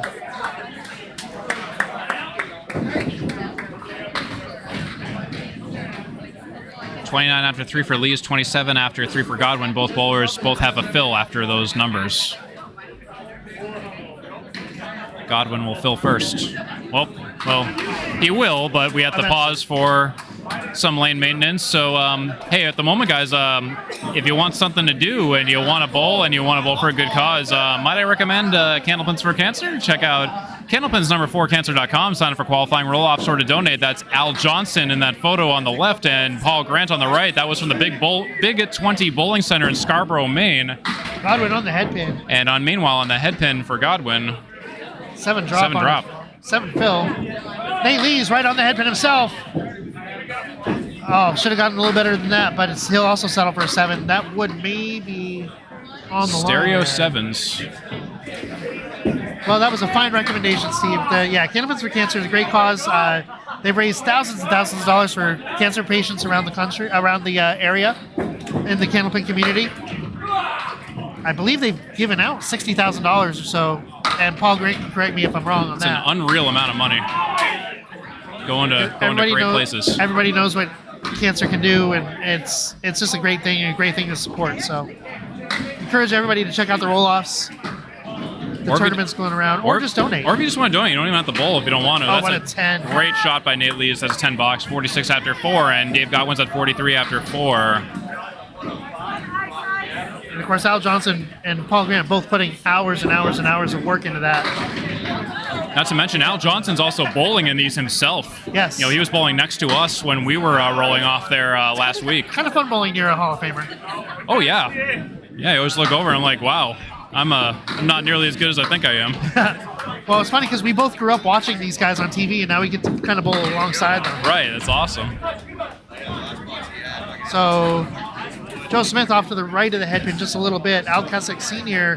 hits the head pin but gets a kind of a gnarly split. Joe Smith is 10 for 13 on the head pin tonight. Missed the head pin that time again. Kecyk hits the spot. I think the wood redirected the ball a little bit there. And Kecyk's been 7 for 13 on the head pin tonight. I believe that's just a shade over 50%. Just a little bit. Like 54% something. Roughly, yeah. Yeah, it's not like an even percent, but yeah, give you a round, that's about right. No mark for, Joe Smith. Kecyk trying to split him. No mark there either. So no mark for other bowlers. Sorry, it's a 9 for Smith and a 9 for Al. I keep wanting to say Weird Al Yankovic for some reason, and there's a reason for that. My sister was asking me if I had any a couple of Weird Al CDs to lend to her for the weekend, and I dug them out for her, and I apparently have that on the mind right now. Apparently. Ooh, Kecyk just off the pocket there. Looked like he was going to get punched, but he gets some extracurricular drops back there. Smith in the single. Just miss it. Do you find when you have a single pin spare attempt, as Kecyk almost gets his? Oh God, that was almost pretty. Do you find when you get a single pin spare attempt that you know where you want to hit, but you end up overthrowing it just a hair? Yep. And then the third ball, it's so easy. Yes. Just like that. 10's all around there. 48 after 4 for Kecyk, 37 after 4 for Smith. And Academy 2 is up in the game by 181 to Metro's 180. That is confirmed. And in the total then, Academy 2 is at 830. Metro is at 767. That's your mid-game score update. Metro still has some time to make a move, but they're going to run out of time very quickly here. Metro has 1 open mark. Academy 2 has 2 open marks. Oh, a little off to the right there. You see Aaron St. Cyr on the pocket for the crossover. Gets a 6-drop. That's the 5-3-9-10 for St. Cyr and the 1-3-4-6-7-9 for Tim Jalbert. Make something happen here, but needs to hit it just right for a chance. St. Cyr. Just off the left. Needed to hit that front pin. If you hit that 3, very on animated, either side, very animated approach. And if you notice, he almost crosses entirely across the lane with this approach. He does almost like a dance down there. Like if you look at the way he swings his right arm and then the way he moves his, he does this wild almost circle. Yeah, it's really odd. Well, he'll start next to the ball return and then he'll scoot his way over to the other gutter. It's an interesting approach, but I guess whatever works. It's kind of interesting. Everybody has their own unique approach to how to throw the ball. Yeah, I mean, I'm one to talk on that. You're an off-foot bowler. Right. But there's dozens of us. Yep. I think for the first time and potentially... strike. Gets a little helper from the back. That's his second mark of the string. I was going to say, I think for the first time in possibly Candlepin history in our Nico match last week, it was me and Chris Salmons bowling against each other, and we're both off-foot bowlers. We release on our right and slide on our right. I don't know if I've ever heard of a situation where that's happened. What's funny is you both have very different approaches too, because you're a much slower approach. Chris, I didn't even notice he was an off-foot bowler until he said it. Now I can see it. Yeah. Your right foot, your off foot is much farther forward. And Chris has told me, he goes, he said he's actually watched me and he's trying to look for some advice on, some release heights or power adjustments or, anything like that because, It's all about arm slot really at that point. There's literally tens of us that bowl that way and none more. Jimbo Ayotte on the headpin for a fill. He'll get 8. Had a chance to go. Leaves some good wood on the deck. Oh. Freshy will punch right through. Refill. Those are always deflating. You want to hit it in the middle. There's a nice spare for Jimbo. Jimbo Ayotte working smarter, not harder with 3 marks in a row. Freshy, in the meantime, is going to need a miracle to get this one. Oh, Freshy. Oh, just off of it. Had a chance. 5 box. Ball tail's a little too far to the left of his object. Sorry, not a 5 box. I thought that was a third ball for some reason. Nope, just a second. Third ball upcoming. Freshy for now. Oh, now it'll be. There's the 5 box. You're just being prophetic. All right, so Freshy's at 25-3. Jimbo Ayotte 48 and a ball after 3. I think Academy's going to start pulling away here. Yeah, these are the moments where where if you look back and you go, yep, that was where things changed, and this is probably where things are about to change. Jimbo, ooh. Oh, ouch. Looked like he dropped the ball on that one. Was that a tooth? Yeah, the ball came out of his hand weird. Freshy on the headpin full. 4-6-7. Yeah, 4 wanted to go. Yeah, Jim Ayotte 1, 2, 3, 4, 5, 7, 8, 10. Off to the left this time, trying to overcorrect. I wonder if he stuck to the lane or it definitely came out of his hand really awkwardly. Yeah. Freshy's got double buffered wood on the left side. Oh, he'll cap it just yeah. Right. What a shot. That's a good comeback, and Jimbo's going to settle for an 8 box on that. Disappointing.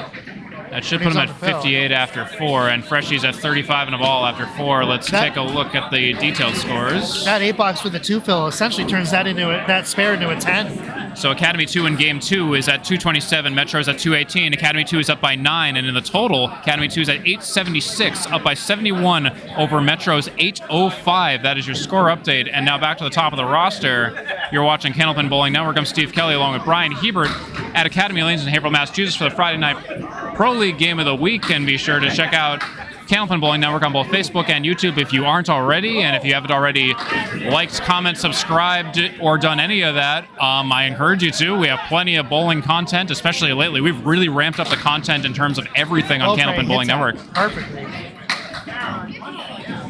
Both of our bowlers just hit their object pins perfect and could not get them to go. Of course, Danny Allard with a 1-7-10. That was always going to be a long shot, but I thought Keats was going to go. He'll get the 10. As will Danny Allard.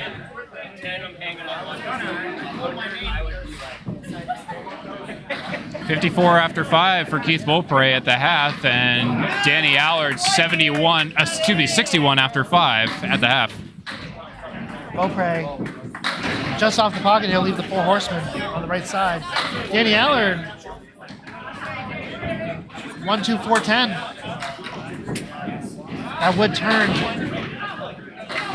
He's got a chance if he runs that down, but 1-2-4-7 for Beaupre and 1-2-4-10 for Allard. Beaupre, how did that not Doesn't go. Allard How does that? I think there's a force field around those pins. Yeah. That's a situation where I think all the pins got touched, but just didn't. The last one didn't go. I think that will be a 10 for Keith, but I couldn't tell. I'm 90% sure that was a 10 box. I don't think that was out.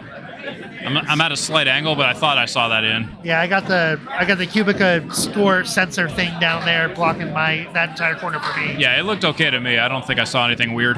Danny Allard will get a 9. If anyone has better eyes than me, do let me know. And they're leaving him as 10, so yep, that is confirmed. 64 for Beaupre, 71 for Allard after 6.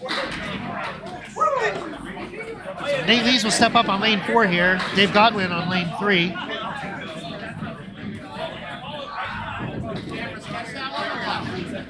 Sketch that one? 4, 6, 7, 8, 10. It may have. Mark it down. Yeah, that was in frame. That was in frame. Nate Lees on the pocket, but another soft pocket hit for Lees. Godwin on the head pin. He'll leave the 2 and the 7. Nate Lees is getting plenty of pocket hits, but they are not doing much for him.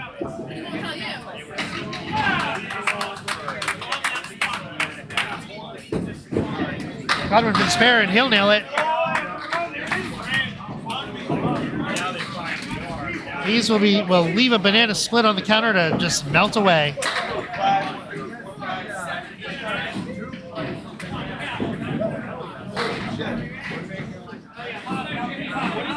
Lee's looking to answer here. Wait, did Lees get a 10? No, he just got a 6. Oh, it gave him a...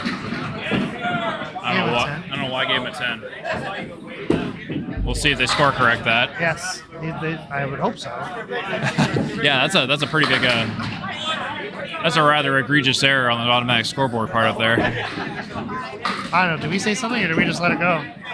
It's their responsibility. They gotta keep track of that, not us. True.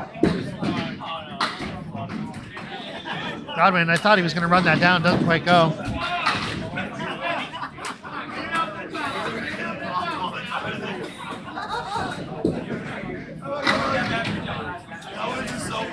Oh, Nate just pointed it out, so. Okay. All right, sorry about that. All right, and I need to just do some cleanup on my part there. Yep. So we got Joe Smith and Al Kecyk Sr. stepping back up to the plate. Kecyk will be on your right on lane 4. Joe Smith on your left on lane 3. And again, Metro, we're almost at the halfway point of this match. Metro running out of time to scratch and claw their way back into this match. They need to string some marks together. Al Kecyk will lead off. Off to the right, 4 horsemen left side that time. Joe Smith on the pocket. He'll take 9. So good hit.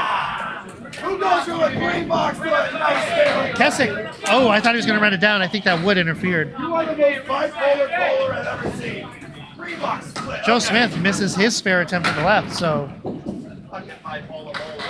10 bucks there for Al Kecyk. as he breathes a sigh of relief. Joe Smith. He'll settle for a 9. He misses that to the left just a little bit. I might need to check on something with Dan Allard because it says he has a 70 up there, and I have him at 71. I'll have to figure out if they end up score correcting that. So I'm going to make an adjustment to match what they got up there, and then figure it out later. Yep. As Kecyk leaves a triangle on lane 4, Joe Smith all over the pocket. He'll leave the corresponding triangle on lane 3. So mirror image shots of each other.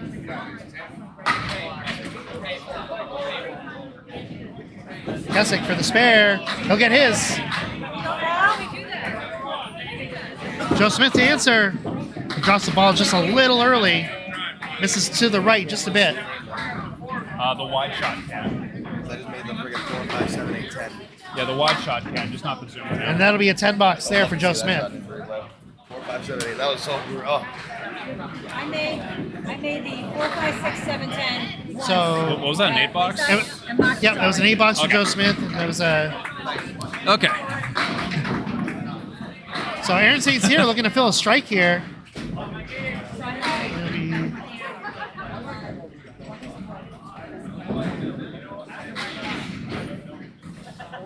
Yeah, again, I'm depending on what Danny Allard's actual score is because I think they need to correct that. So we'll give you a score update at the top of the roster, but I'll put an asterisk at the end of it. St. Cyr not in the pocket, but dropping 6 so far on the strike. Tim Jalbert on the pocket, dropped 7. St. Cyr just misses his target. The headpin's still standing, staring him out in the face. Spare there. Tim Jalbert will take a spare, and St. Cyr on the headpin for the 10. He'll take it.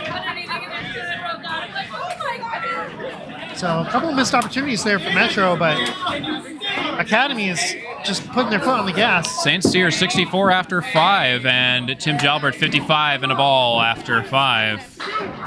That's confirmed for this pair. Yeah, if that was a spare, that would have looked really good for Metro. St. Cyr could use something here. On the pocket, he'll get it. There it is. There's something. Tim Jalbert on the headpin. Same idea. He'll be 7. Gets that fortunate to get that other pin to go.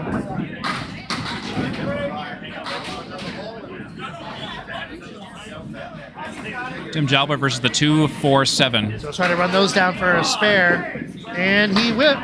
He will. Wait for it. He will.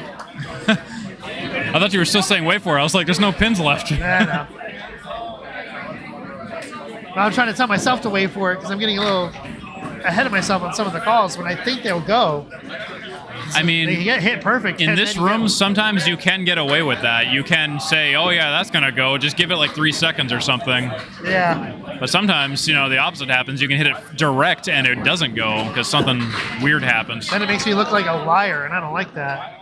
Zuffelato on the pocket On for the pocket. himself. Will the kingpin go? It will not. Jimbo Ayotte just to the left of the pocket leaves the 4 horsemen on the right side. I think I like the 4 horsemen better than the other shot. Yeah, there's a piece of wood that's out a little bit, and that's what worries me. Yeah, you gotta hit the pin clean. Yeah, you got to hit. And he does. Oh, Almost wow. gets it to set. Nice attempt. And a Nice little spare there. full for Jim Ayotte. It's one of those ones where you ramp up the shot a little bit because you think you gotta hit it harder, and then it just overpowers. It's one thing I've been trying to work on as a bowler myself. Just throw the same shot, as they will both settle for 9 boxes. 52 for Freshy, 67 for Jim Ayotte.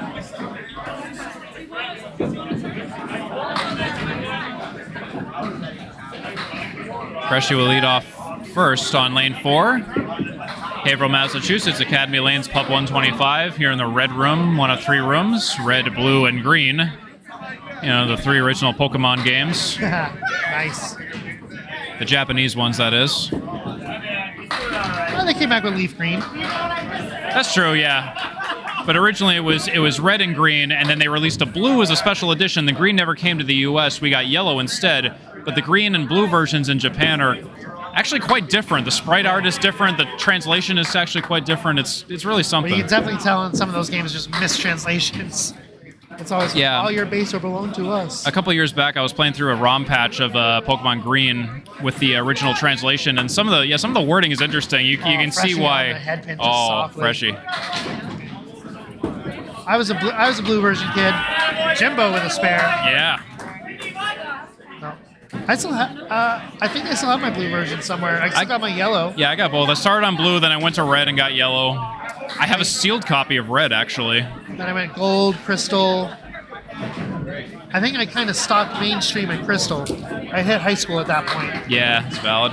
All right, so I'm going to put an asterisk on this because I think there might be a score correction that hasn't gone in yet, but at the moment, it looks like Academy 2 is at 991 in the total, up by 76 over Metro's 915 total, and in the game, Academy 2 is at 342, up by 14 over Metro's 328, but I'm going to, again, stress that I think there is probably an asterisk on that because I think I'm expecting a score correct, possibly. Actually, Metro's right in this. They got three marks to fill here, heading into the 7th box. Academy has 2, but Danny Allard with the 4 horsemen on the left side. Keith Beaupre just to the left of the pocket. Misses the headpin. All right, well, since they haven't corrected it, I updated my score to deduct a pin from Danny Allard as it is matching on up there, and if that changes, I'll let you know. Misses the spare off just to the right on that. Beaupre on the headpin, way too full on that. Just drives it back. Nothing to show. It'll be a 9-box for Danny Allard. 79 after 7 for Danny Allard. I originally had him at 71 after 6, but apparently the 6 box was actually a 9 box and not a 10, so it's only a 5 box for Keith Beaupre. Ouch. He hit that headpin so hard it didn't register on his second shot. It did on the third. You know, I wonder if maybe it was a foul for Danny Allard that I missed or something, just because of the angle I'm sitting at. It's possible, but I can't think of where that was. Beaupre nails the pocket, Wow. leaves just a 7. Spread eagle in the meantime for Danny Allard. God, Keith Beaupre is such a ball. He throws it like 1,000 miles an hour, like one of the hardest throwing bowlers. Like, look at that. But he's accurate with it. That's the difference. You can be a real hard thrower, but it's nothing if you're not accurate. And he's accurate. Yeah. Dude has the arm of a baseball pitcher. All right, that's going to be a 9 box for Danny Allard and a spare for Keith Beaupre. And that'll be it for those 2 bowlers. We're going to switch to our next bowlers in the roster, Nate Lees and Dave Godwin. 79 a ball for Beaupre and 88 for Allard. Nate working on a spare here. 2 open marks for Academy 2 and 2 open marks for Metro. Metro has an open strike. 3 open marks for Metro. Oh, excuse me. Yes, 3 open marks for Metro. Yeah, what am I saying? Nate Lees to fill his spare. On the pocket. Oh, ugly pocket shot. He'll settle for a 6 fill there. Triangle plus a 10. Dave Godwin has the 4 horsemen on the right side. He'll try to run him down, and he will not run them quite down. Yeah, I'll almost take it. It'll leave the 10. I hit it just right, though. It's hard to run down. Nate almost Q shots that wood into Oh my God, the 10. both bowlers with a 10 pin left for 10 boxes. They're both at 77 and possibly 78. There's wood on the 10 for Nate Lees and wood in the vicinity for Dave Godwin. I wonder if Dave Godwin's going to play the wood given the ball he throws. I think he tried to. I think that wood in the gutter was also a chance. If you go for the pin there and it hits that wood in the gutter, it's just going to foul it out anyway. Right, yeah. So I think the wood is the smarter play. But nothing doing either way, so it'll be a 78 now for Nate through 7, 77 for Dave Godwin through 7. So we're scoring a little more suppressed in this string.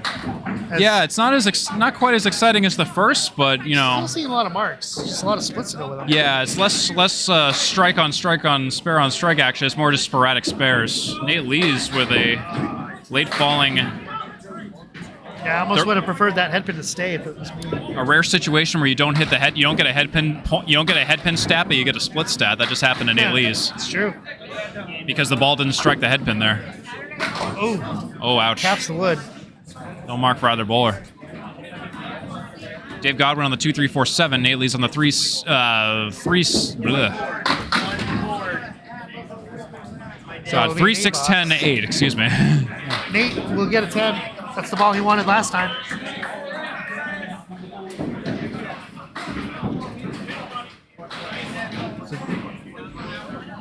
So now we have Joe Smith and Al Kecyk Jr. stepping up. Smith working on a spare. Smith starting out fast And on the head pin. Oh, And he'll take it fast. It's a strike on spare. What was that about marks, not on marks and whatnot? Kecyk just off to the left. it's continuing that theme of like I look away for a second and someone's throwing a strike. I swear that's the third time tonight that's happened. They're just going to want you to keep entering scores and not doing anything else. If that's the Yeah, case. it's like I just need like literally a second just to enter the data. Kecyk just off of his pocket a little bit. Had a chance. The part that really gets me is just when I need a moment just to enter the head pin and the splits, and that seems to be when all the action happens. Lane 5 had the same lead that Keith had on his miraculous spare. Oh my I don't know if they'll goodness. get it. Kecyk for the 10. You said lane 5 has it? Lane 5's got it right now. Oh yeah. He missed it. He missed everything to the right. Oh yeah. That's in the wide. Yeah, it's in the wide shot. Smith on a strike. Right in the head pin. Oh, leaves the kingpin nearly double. Kecyk on the left side pocket. He's going to leave a split. And flat wood is not going to be of any use to him there. I thought he had that. It was right in line. He missed the spare just to the left. So it'll be an open box. Kecyk tries to send it. Right idea, but still can't go. Did Kecyk have a split? I mean, yeah, there was. I thought so. Or did he hit the head? Did he hit the head pin? I just He hit the missed head pin. It was a pocket. Okay. Gotcha. He left the 8 and the 9. I don't know if that still counts as a split. Oh no, it is not. Okay. Yeah. The angle I'm sitting at, if enough tall people are in my way, I can't quite see. So I can usually infer it, but that time I couldn't. So. Right. All right. So. So both of our bowlers here are working on. Oh, Aaron's gonna have to correct his score. Oh yeah. I read a 0 for some reason. I think I might need to double check the scores for Kecyk and Smith too, because I think I screwed something up. On a spare, 4 fill. Aaron St. Cyr. He'll mix them up a little bit for a 7th fill. Oh, I'm sorry, he was on a strike, so he's got one more ball. I misread the board. Oh, what an attempt at a spare there. Leaves the head pin. Although the wood's still moving back there. St. Cyr just off of the head pin a little bit. So he'll take an 8 fill.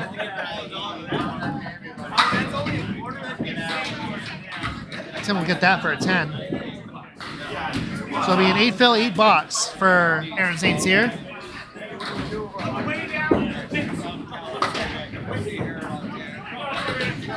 Yeah, and we're gonna have to double check Al Kecyk and Joe Smith's scores because I got the boxes correct, but my totals are slightly off from what's up there. So Okay.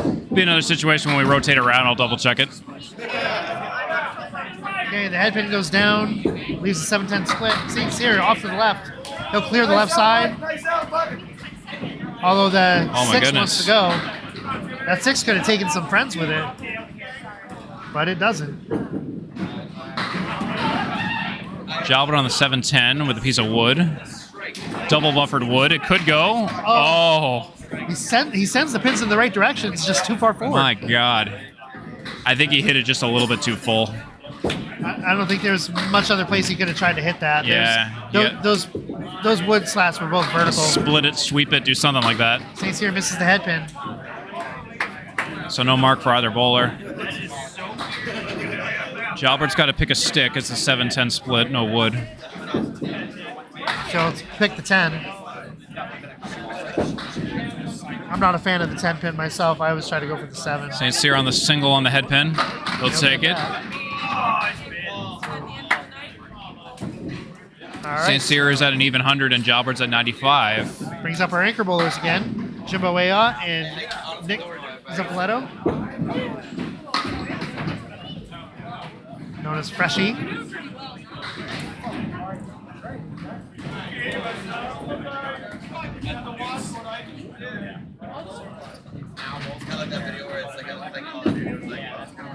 Jimbo Ayotte's off to the left. Ooh, He'll Ayotte. get a 2 fill there. Phil. Zuffelato, can he take advantage? Hits the pocket, leaves the triangle.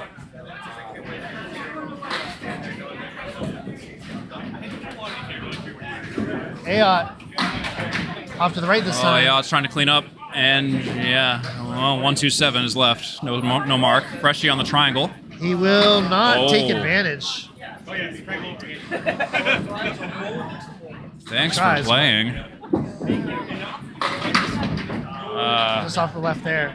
Yeah, we'll take a 7. Freshy on the single on the 3 for a 10 box.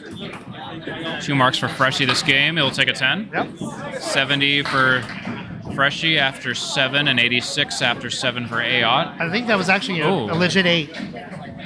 You had that as 7. That's an 8. Oh, I'm sorry. So it should be 87 through 7.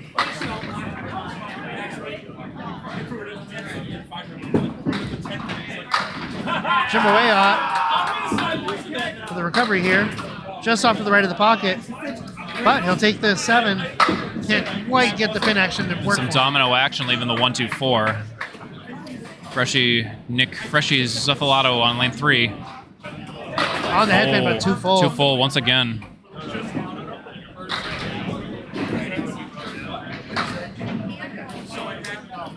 We've seen a lot of good attempts at these, but we have not seen one go yet. Yeah, we've seen quite a few spread eagles tonight. Jim Ayotte. Ayotte Oh, off the wow. mark just a bit. That was some interesting wood transfer right there. A little too far to the right for Freshy. No mark for either bowler. Tries to split the right pocket.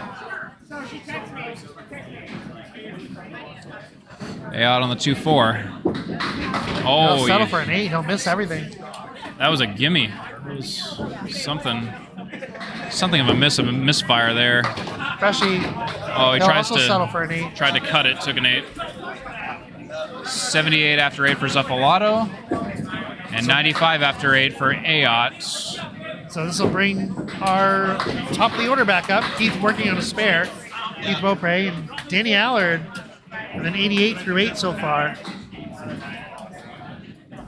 Looking to finish strong again after his... All right, so I have a somewhat not so confident score update because I think I'm still trying to catch up on a few things here at the moment. Academy 2 is at 1096 and the total up by 67 and 447 up by 5 in the game. Beaupre hits it hard on the fill. Takes a 9 fill there. Danny Allard, nice 8 drop there in kind. That would kind of turn the wrong way for him there, but if he hits it right, he shouldn't matter. Keith with the second spare in a row. Danny Allard answers with another spare of his own. So our top 2 bowlers still really firing away. And they are indeed 98 in a ball apiece after 9. That is confirmed. Keith's battled back nicely.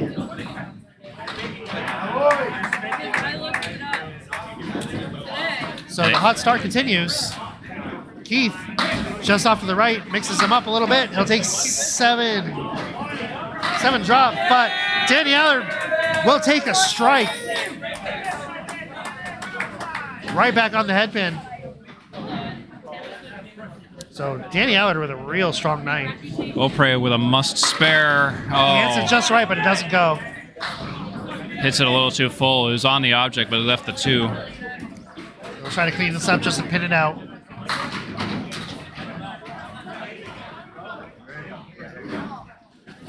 For the 10 box.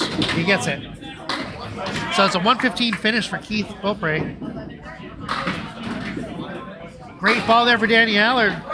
Gets a weird mix out of it.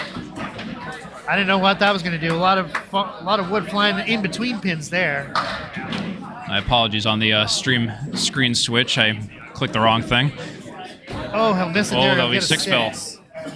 So it will be a 124 finish for Danny Allard. So to go with his 160 something, I forget what he had in the first one. And that's a 115 for Keith Beaupre. 164 was Danny Allard's opening game. 2-game total of 288. 2-game total of 251 for Keith Beaupre with a 136 and then a 115 that is confirmed. 288 is my average triple. Oh my goodness. And That's hilarious. Still has a game to go. Yeah. Yeah, I'm thinking probably 400 territory for Danny Allard at least. Yeah, that'd be something to see.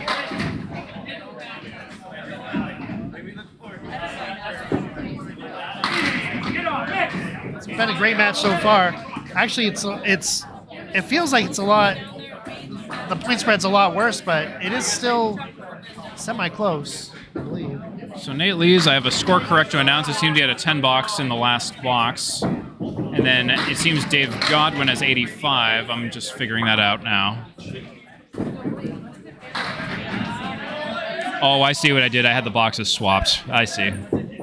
So it's currently 88 after 8 for Nate Lees and 85 after 8 for Dave Godwin. Nate Lees just picks off the 10 pin, a little off to the right there. This is one of the first wild pitches we've seen tonight where he only took one. Yeah. It might be the first one we've seen tonight. I think sometimes it's hard though when you're on a 5-man team and you're sitting for a little while. Off to the right again, so he picks off just another one. Now he's got 2 down so far. He needs to clean up for an out. Oh, what an attempt there. No mark for either bowler. Dave Godwin almost gets a spare, but can't quite get it. Lees is just on a remedial ball here. And that was a please hit something ball. He would take an 8 out of it. Yeah, that was just a get pins ball. Oh, and Godwin almost with the bounce back on the ball return for the pin ball. And they're gonna have to score correct that because they didn't turn off ball detection. Nope. So. Yeah, the scores are all over the place up there right now. Yep. They're gonna have to fix that. Nate Lee's currently though at 90. Oh, a little closer to the middle there. Still misses the pocket, but he'll take 7 down.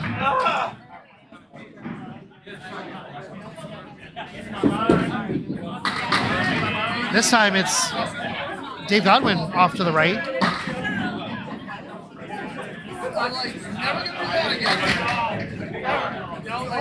Lees for the spare. He's hit the head pin. Oh, he'll hit behind it. Godwin hits the pocket. Doesn't get anything to show for it, though.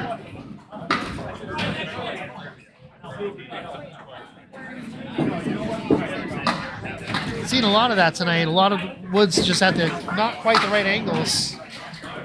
Nate Lees will take a 9, and Dave Godwin will take an 8 to finish off. That'll be a 102 for Dave Godwin to Nate Lees 105.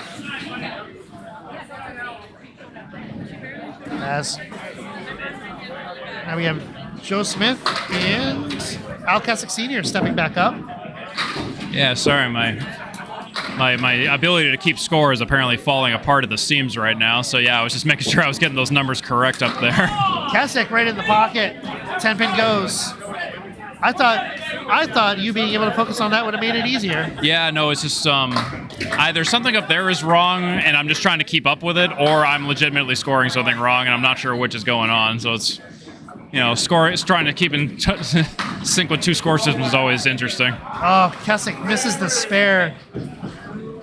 Joe Smith aiming for the 1-7-10 $500 Channel 5 bonus ball. 1-7-10 for... And he almost gets it with a little assist. Get by with a little help from my friends. Of course, Massachusetts get high with a little help from my friends.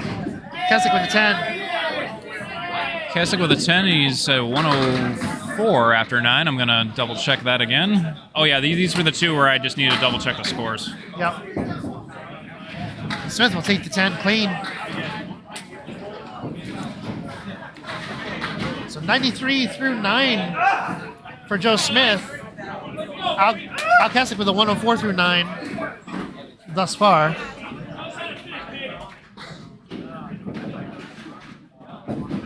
Kecyk all over the head pin. Can't get the 7 to go though. 6-7-10. Joe Smith hits the head pin full. Another spread eagle. It's got to be the 6th one we've seen, at least. I think those pins will sweep for Kecyk if he can hit that front pin. Oh, he sends the wood instead. He'll cap it. Okay, now we're caught up on scores for these 2. My apologies on that. That was on me. Joe Smith runs down the left side of the eagle. Kecyk now he's trying to pin out. He will pin out with a 9. If that was the last shot, he had one more piece of wood that would have swept the 7. That'll be 113 for Kecyk, and with that 10 box, it'll be 104 for Smith. It's a nice 10. Anytime you can get 10 on a spread eagle, it's a good box. Your score update now after I think I fixed everything. Academy 2 at 1169 total, up by 69. And in the game, Academy 2 is at 520, up by 7. Metro 1100 for the total and 513 for the game so far. So Aaron St. Cyr will step up on lane 4, and Tim Jalbert will step up on lane 3, finish their second strings. St. Cyr all over the pocket, but pin's moving a little too far forward. And it'll be a half Worcester right side for Tim Jalbert. Our bowlers are bowling a little faster all around now. I wonder if that's causing all these kind of really incomprehensible leaves. Yeah, I can't tell if it's a difference in power. Oh, leave a picket fence in the back for Aaron St. Cyr. Oh my God. All you do is just pick a pin and go. 5, 7, 10. Jalbert on the head pin, too full. Yeah, just a little too full. That's a 4, 6, 3, 7, 10 for Jalbert. 5, 7, 10 for St. Cyr for the 10 box. He'll miss it for a 7. I think all of our bowlers are starting to press a little bit too. It looks like there's a little more power happening between here. Yeah. I'm feeling the energy kind of increase, but that doesn't necessarily mean good things when it comes to bowling, Candlepin bowling at least.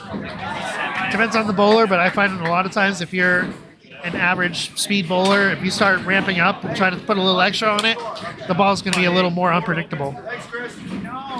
And it's 107 after 9 for St. Cyr and 103 after 9 for Tim Jalbert. That is confirmed. Oh, St. Cyr just off the pocket to the right, just off the head pin, gets another drop. Jalbert with some extracurricular activity there, misses the pocket, but gets a nice drop anyway, leaves only the 7. So St. Cyr's got the 1, 4, 7, 8, 10, and Jalbert's just got the single 7 pin with double buffered wood over it. Be a nice pair if it goes. If he hits that head pin on the right side, he's got plenty of wood to help. Let's see how St. Cyr can play this. Plays it just right. Gets it. Just like the doctor ordered. So spares all around for our 2 bowlers here. All right, so St. Cyr's at 117 in a ball. Jalbert's at 113 in a ball. That is confirmed. Have to clear the gutter.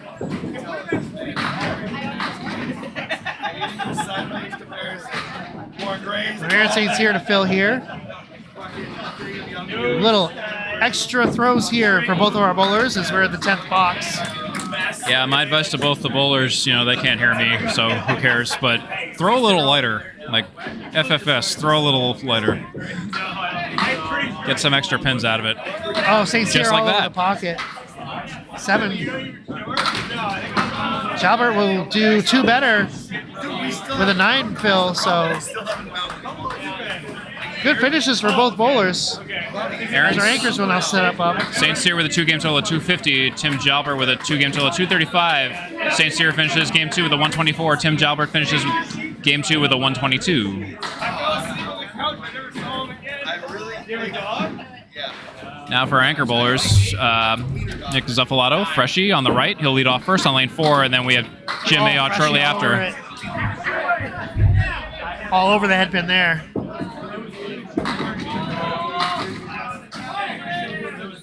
I thought that was going to be another 1-7-10. Freshy's got the 610 with some wood in front of it. It might be too far out. Yeah, I don't like the angle. I don't like the look of it. Jim Ayotte has a better shot at it because he has a clean shot on the head pin on the 1 and the 10. And if he happens to be a little off target, he's got some wood to help him. So Freshy will lead off first on lane 4. He's got a T-shaped piece of wood. Tries to clip the left side. Probably the right play. Yeah, he had the right idea. He wanted to avoid the disaster that we saw. Oh, what a try. Hits the head pin a little too full there. Left side might have sent it. I'll keep this zoomed in just because I want to see how he plays it in detail. I think he still play the left. Yep. Oh, yep, that was exactly what I thought was going to happen. Yeah, or what you thought was going to happen too. And honestly, if he hit it on the left, it was so flat, it probably was going to fly away anyway. But he had a better shot at it on the left. So 89 after 9 for Zuffelato and 105 after 9 for Ayotte. I have 88 after 9 for Zuffelato. It gave him an 8. He had a 9, right? Or am I just imagining that? No, he had an 8. Okay. Hey, I like validation. I think. Yeah, it was an 8. Yeah. Oh, All Jimbo right. with a Anyways. hard hit. Back to reality. 4 horsemen left side for Freshy. There goes gravity. Oh, misses to the right. Oh, no. Almost gets away with it. 2 of the 4 horsemen go. I I didn't even see it try to come back. Jimbo for the spare, hits it clean, goes right for the pin. Freshy on the 1-2 for a 10 box. He'll take get it. So 98. 98 for Freshy for a 2-game total of 198 with a 198. Our anchor bowler having some trouble tonight. That cold he's got might be getting to him a little bit. I don't think it would have been a lot of consequence anyway. Academy's built themselves quite a lead. Jim Ayotte's at 115 and a ball. And he'll hit the pocket for a 9 to finish it with an exclamation point. I'll put Jim Ayotte at 124. That's the end of the third game. Jim Ayotte with a 2-game total of 241. And second game. Second game, yeah. Third, we got one more game to go. It's been a good night so far. It's 576 to 555. That is confirmed. Academy 2 is still up by everything right now. Taking game 2 by 21. And in the total, they're at 1225, up by 83 over Metro's 1142. And in the second game, Metro is at 555 for game 2. Metro would need to have a crazy game in order to sneak back into this one. Danny Allard with a spread eagle to open up the third. Not what he was looking for there. Keith Beaupre with a strike to open it up. Keith Beaupre is a monster when he's on the pocket. Pins just explode, just deleted. I don't even think the system could read how fast that was. Danny Allard trying to clean up a broken eagle, and he breaks the eagle more. Just roadkill down there, 7 bucks. Yeah, I think that means Keith's shot was probably faster than 40 because I think, or 35 anyway. It didn't even register the speedometer they have down there. Yeah, when you break the speedometer, you're going fast. Yeah. Oh, what a bounce back shot for Danny Allard. Keith for 2. Oh, off the pocket just a little bit. Slightly off. Punches right. He can still spare this if he either hit. Really, he can hit either side, but kind of want to split that pocket with a crossover. Allard with a backdoor spare. Keith Beaupre with a beautiful spare. Oh, spare on strike. Stringing some marks together now. 30 after 2 for Beaupre and a ball. Allard's 17 and a ball after 2. Let's bring up Dave Godwin and Nate Lees.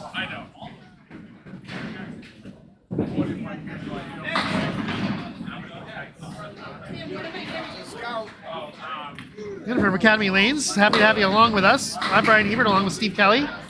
Yeah, great to have you along. You're on Candlepin Bowling Network on YouTube and Facebook. Would appreciate if you would like, comment, subscribe if you like what you see tonight.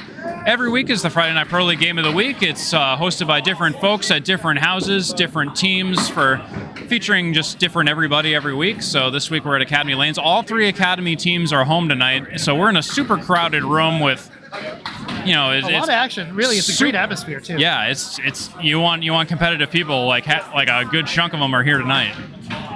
6 Friday Night Pro League pro teams here tonight. Godwin runs it down for a spare. Lees all over the pocket, but again, soft. It just won't go. Just can't quite convert. Hit it perfectly right. Come on! Try to clean up here for a 10. And he'll settle for a 9, pending the ball. Oh, wow. And the ball will not hit it, so it will in fact be a 9. Jeez, it's like you see more bowling balls bouncing off of walls in this room of this house. I wonder if that's got to do with the rate at which our bowlers are throwing, plus the compounds of the balls. Yeah, that could possibly be a reason. I mean, a lot of the pro rubbers, urethanes, they're a softer compound, so they get a lot more action. Yeah. With a 9 drop. Dave Godwin on the 4-horseman right side, 1-3-6-10. He fires. Oh, just a little bit off. A little bit off. Trying to run it down for the second time in a row. Can't quite get it. Lees for the 10 pin. He'll get his spare.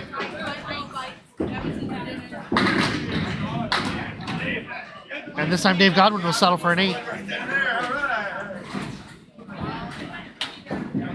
So it's 24 through 2 for Dave Godwin, and it's they haven't corrected the score yet, but it is 19 plus a ball for Nate Lees. There it is. Now they just fixed it. Joe Smith stepping up now on lane 4 to Al Kecyk Sr. on lane 3. Oh, it's senior. Oh my goodness. I think Did I you saw. not see that? Like I said, my eyes are failing me tonight. I've been saying it the whole time. This Joe is- Smith just a little off in the pocket. This is why I need a second person because I apparently am just having a stroke. Kecyk Senior gets a strike right on it. A senior strike. Senior strike. A senior strike. A senior strike. Senor. That's what we're going to start calling my dad strikes. Yeah. Senior strikes. Senor. Ole.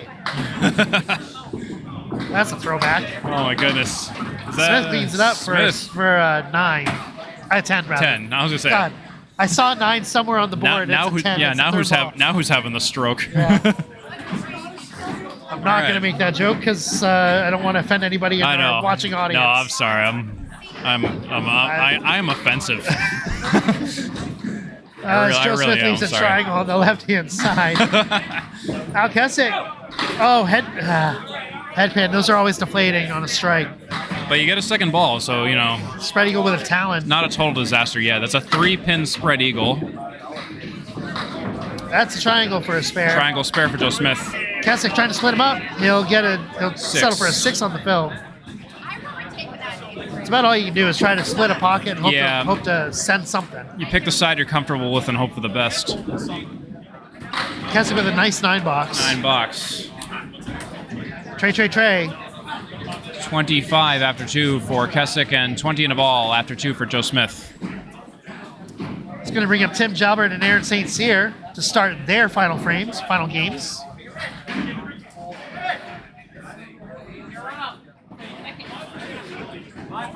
So it'll be Tim Jalbert in the bright red shirt on the right on lane 4 and Aaron St. Cyr in the maroon shirt on lane 3 on the left. We're at Academy Lanes in Haverhill, Massachusetts. This is the Friday Night Pro League game of the week. Steve Kelly and Bryan Hebert. It's great to have you along. Oh, Jalbert almost gets a backdoor strike out of that. St. Cyr off the pocket, 4 horsemen left side. Yeah, it's been fun. I honestly, I was expecting some high scoring, and we're seeing a lot of it. Oh, yeah. The statement 164 for Danny Allard was the one that set the tone. Jalbert on the spare. St. Cyr to run him Cyr. down. He won't hit the headpin. Oh. Even St. Cyr is starting to get in on the throwing too hard trend down there, it seems. Ball just tailed off on him to the left, too. It just didn't go where he wanted. Yeah, it was There the goes. tail that really got him. It's a little bit of an easier shot there. A 10 box for St. Cyr. So Jalbert to fill a spare here. So he threw a 164. So Danny Allard will now have the number 3 league high single for the season with that 164. Now, does he bowl just as a sub, or is he on another team? I am unsure. I didn't actually see him on the spreadsheet unless I missed it. So that'll be something to. It's going to be a 5 fill there for Tim Jalbert. Yeah. So group 6 for Aaron St. Cyr. So we can take advantage here. He'll do it. That's a spare for Aaron St. Cyr in the second box. Jalbert 6 box or Whoa, greater. what a 10. Nice 10 box, cutting that split wide open. It's going to need stitches after that split. My God, that was great. That was the 4.6 210, and he took the 2.4 pocket for the 6.10 for a ride. Yeah, so he'll take the number 3 spot, Danny will, from Keith Beaupre with that 164 in the high single. Great, good stats for that. All right, so our anchor bowlers are back up. Jimbo Ayotte with a great hit. Can't quite get the 8-pin to go. Freshy will take the left side. He'll have a check mark +1 on the right. It's the right side hay bale. Oh, that's right. I always forget what that 5, 6, 3, 9, 10. Yeah, it's a weird term. Going to go take out the hay bale. Jimbo Ayotte will take the single for the spare. Freshy on the bale. Does that mean if he got it? Does that mean he cleans out the loft? Something like that. Yeah. Trying to come up with some more Two puns. pins stay in jail. He didn't complete the bail. If there's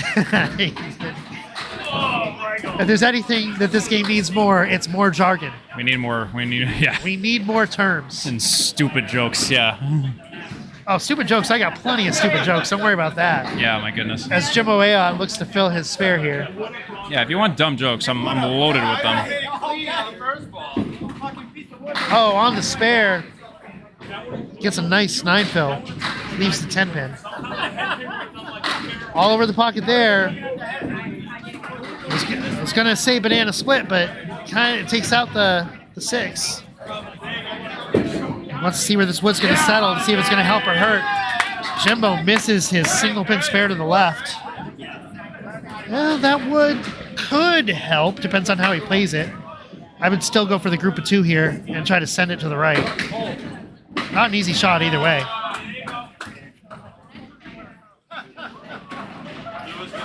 Zuffelato shoots it just like that.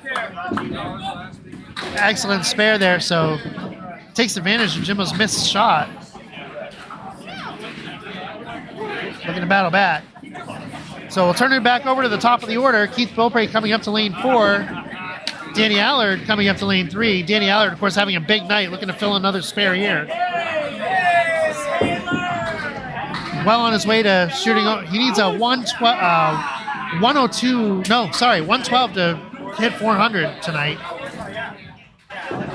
And I'll give you a score update real quick, just verbally. Academy 2 at 1340 in the total. Beaupre on the pocket. 1255 for Metro. Academy 2 up in the game by 2. Danny Allard. He'll fill it with a 9. So it's an 8 fill and a 9 fill. Beaupre with some unfortunate wood there. That cap is not going to be kind. No, he gets it anyway. What a shot. And Danny Allard will answer. So trading marks here for our top bowlers. Top of the order. Beaupre is perfect for marks this game so far. 48 and a fill after 3 and 36 after 3 for Allard. Beaupre again, just off the middle. Oh, want the headpin to stay. Danny Allard, in the meantime, will get a 9 fill.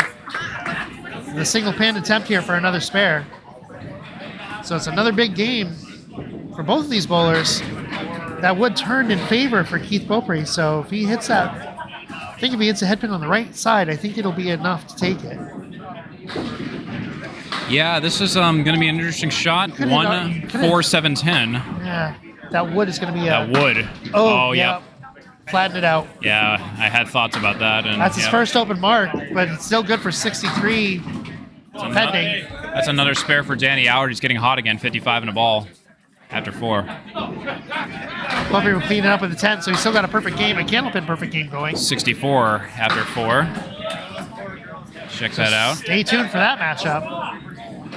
Danny Allard's at a triple of 343, and he's got 6 boxes to go. I think it's pretty safe. He's going to sail past 400 at this point if he keeps things up. The high triple for the year right now is 455 in the Pro League, so if he stays hot, he's got a chance to get close to it.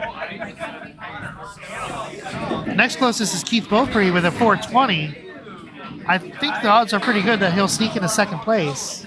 Nate Lees is going to lead off on lane 4, in the maroon shirt on the right. Hits the pocket. Not a great drop out of it, though. Left side. That's a hammer shot for Dave Godwin. That's a hammer. That's a hammer. That's a hammer. Nothing hits Nate like Lees, a hammer, kid. Oh, almost sends it into the 7. Nate Makes Lees a good tried. shot. He tried hard. Gave it his best. He tried so hard and he got so far. But it did matter in this case. 10 box. 36 after 3 for Lees. 34 and a fill for Godwin. That is confirmed. Yep. So Dave Godwin looking to fill a strike here. Nate Lee's looking to see what he can do.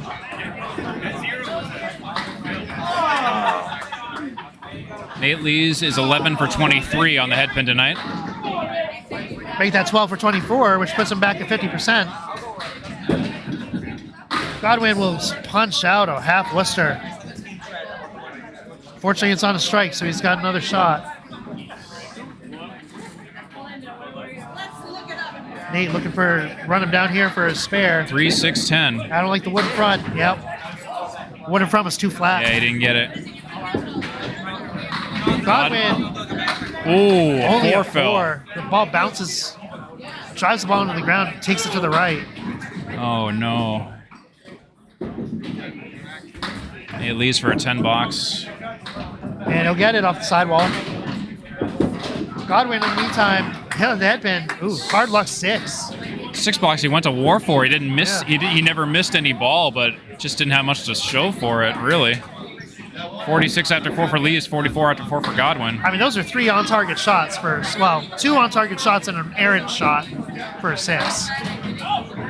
Most cases, you usually hope to get an 8 out of that at least. So this will bring up Joe Smith to fill his spare against Al Kecyk Sr., who is on an open box. Kecyk, Kecyk play action on the left. half Worcester, punch through the middle. Oh, Smith. a very light ball on the 1-3 pocket. Gets plenty of action out of it as he drops that for a 7th fill. Kecyk on the other side this time Oh, for he's just gnarly 5. 4, 5, 6, 7, 10. Joe Smith. Oh. Can't quite send the pin into the 10. He was just a little bit off of that object pin, kicking over a little bit. A little harder, might have had a shot. Kecyk will settle for a 6 box of his own. 6 box. And that'll be a 9 for Joe Smith. Yes, sir, baby. That ball hit the dead wood in the gutter, so it does not count. Oh, my bad. Yes. So, thanks. I did not see that. So, I would have totally missed that. Kecyk on the headpin on the 1-3 pocket. Gets a leave he wanted that time. Much better.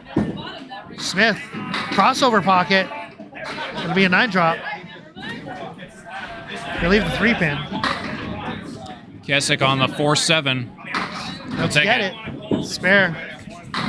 Joe Smith to answer. He will. Same thing. Spares. Stereo spares. Like you've said before, flying the spare plane. They got to fix that on Joe Smith's score up there. It gave him a miss, and it should have been a spare. Yeah. I'm sure they'll fix that in just a moment. Any moment now. I think they're playing with the buttons up there. Oh, yep, I see them. Yep, now it's fixed. There we go. Okay, so this will bring up Aaron St. Cyr and Tim Jalbert again. St. Cyr filling a spare.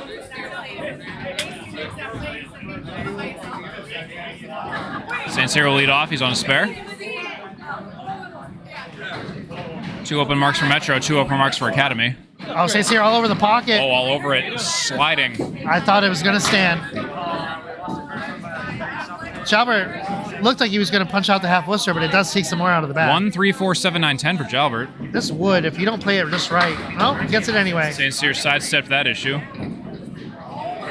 Jalbert 1, 3, 4, 7, 9, 10. Splits it perfect. Oh, wow. The ball and a pin came towards the 9, but didn't touch it. Ball in the back, pin in the front. Giggity. Yeah. All right. And you got the 10. 10 bucks. So St. Cyr, 2 spares in a row now, looking for 3.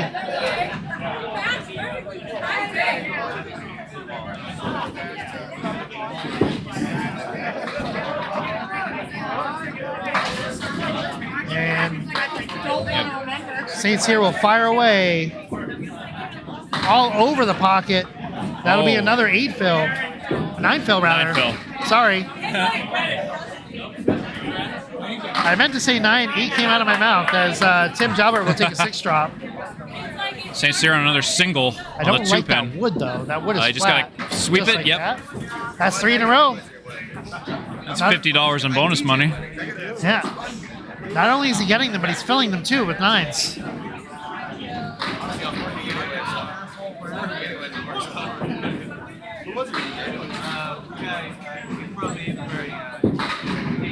So Tim Jalbert. Well, that'll be a. Did I miss a ball? Yeah. No, that's a strike. No, it must have been a spare. He must have had to reset or something. Yeah, what happened there? Whatever that was, I missed it. Yeah, what just happened there? I'm actually confused what just happened there. I thought he had a 6 box. Okay. All right, give me a second just to re-enter that. Yeah, I don't know. I don't know what happened on that. If someone saw something we didn't, please let me know. I might have actually had it on the score sheet, but yeah, I'm a little confused, but I'll follow the bowlers on the scores for that one. That's all we have no choice. I honestly. I thought he had a 6. He must have fouled or something. Yeah. He well, must have fouled. and reset, and then that should be a spare, but it looks like they're leaving it as a strike. Yeah, we'll come back to that. We'll see what they do. Anyways, that was Freshy with a strike, meanwhile. No, Freshy had a spare. A spare, excuse me, I'm sorry. So answering spares now for Freshy and Jimbo. I was watching and I don't even know what happened on that. But anyway, it's neither here nor there. We'll figure something out. So Freshy I felt like I slipped into the twilight zone there. I don't know what was going on with that box, but Freshy for a fill off to the right. He'll get a fortunate 6 drop there. Jimbo Ayotte all over the pocket. He'll match 6. So one of those was a fortunate 6, the other a hard luck 6. And visually, you might notice a glitch with Freshy's current box on the HUD. That's my bad. Nearly always sneaks out something. another spare there. Jimbo misses his object, but almost gets it anyway. So close. That was a read, Jimbo. That was a read. That was that's one of those where you get it and you say, I meant to do that, but he didn't. Freshy will get a 10 there, 50-4. Ayotte also shooting for a 10 here.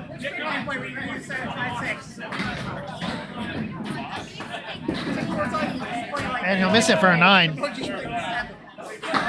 53-4 for Jimbo Ayotte, and we'll circle back to the top for our featured pair here, as it turns out.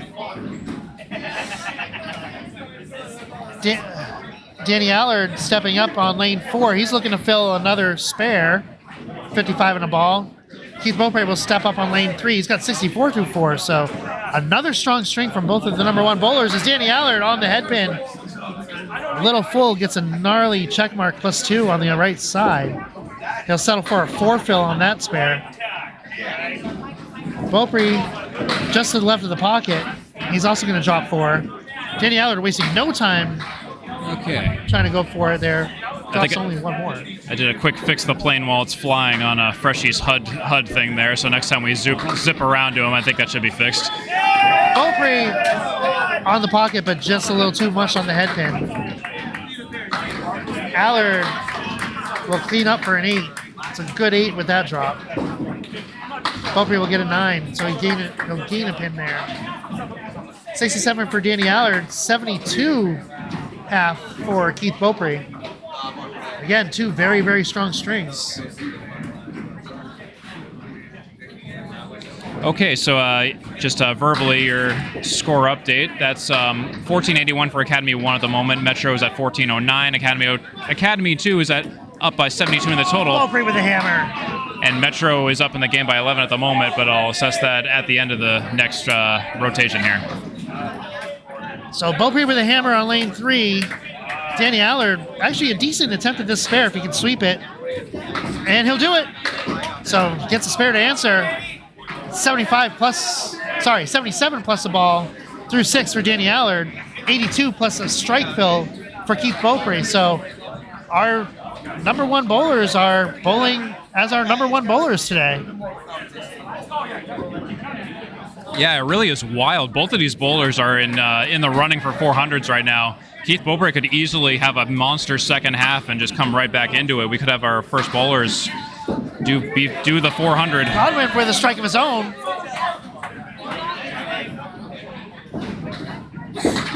Lee's just off to the left, little half Worcester. So Academy really putting their foot on the gas and not letting up. Lee's just off the headpin. Getting rocked by that extra bounce action. Lee's is on the 153, 4, 6, 9, 10. I wouldn't even try to hit the headpin here. But that's why I'm not a pro.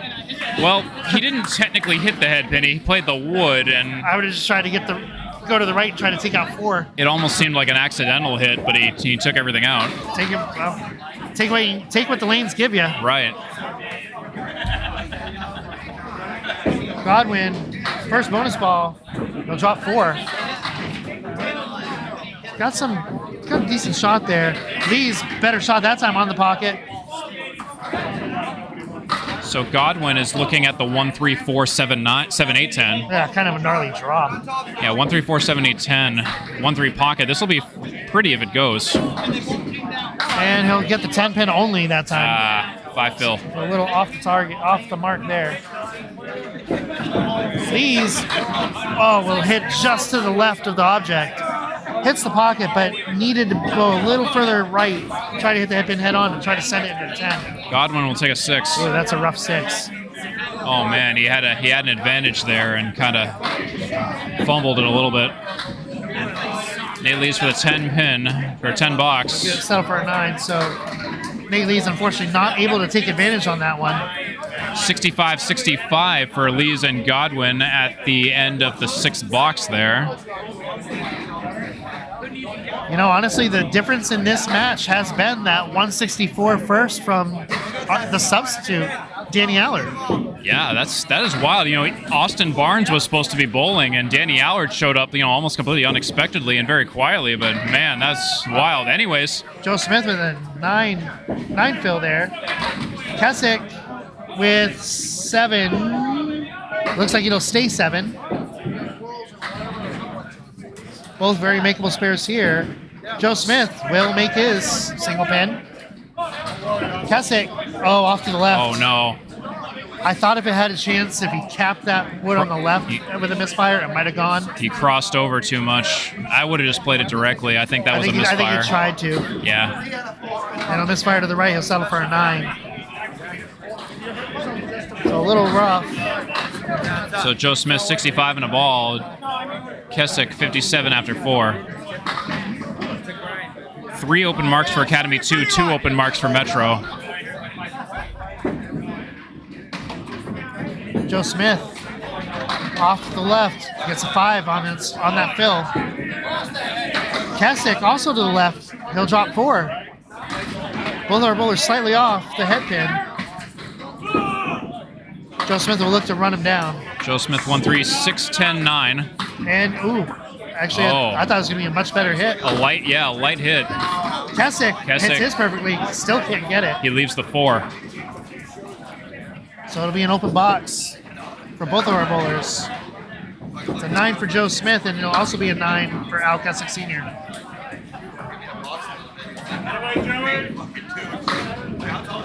66 after 6 for Kecyk and 79 after 6 for Smith. So now we have Tim Jalbert and Aaron St. Cyr stepping back up. Both working on marks. Tim is working on a strike. St. Cyr working on a spare. Yeah, talking about Aaron St. Cyr, he's really been, getting these monster like spare conversions. That's a monster strike. That's a double for Tim. St. Cyr for a fill on the pocket himself. He'll take a 6. He'll leave the check mark on the left. Very fortunate that 10 pin went.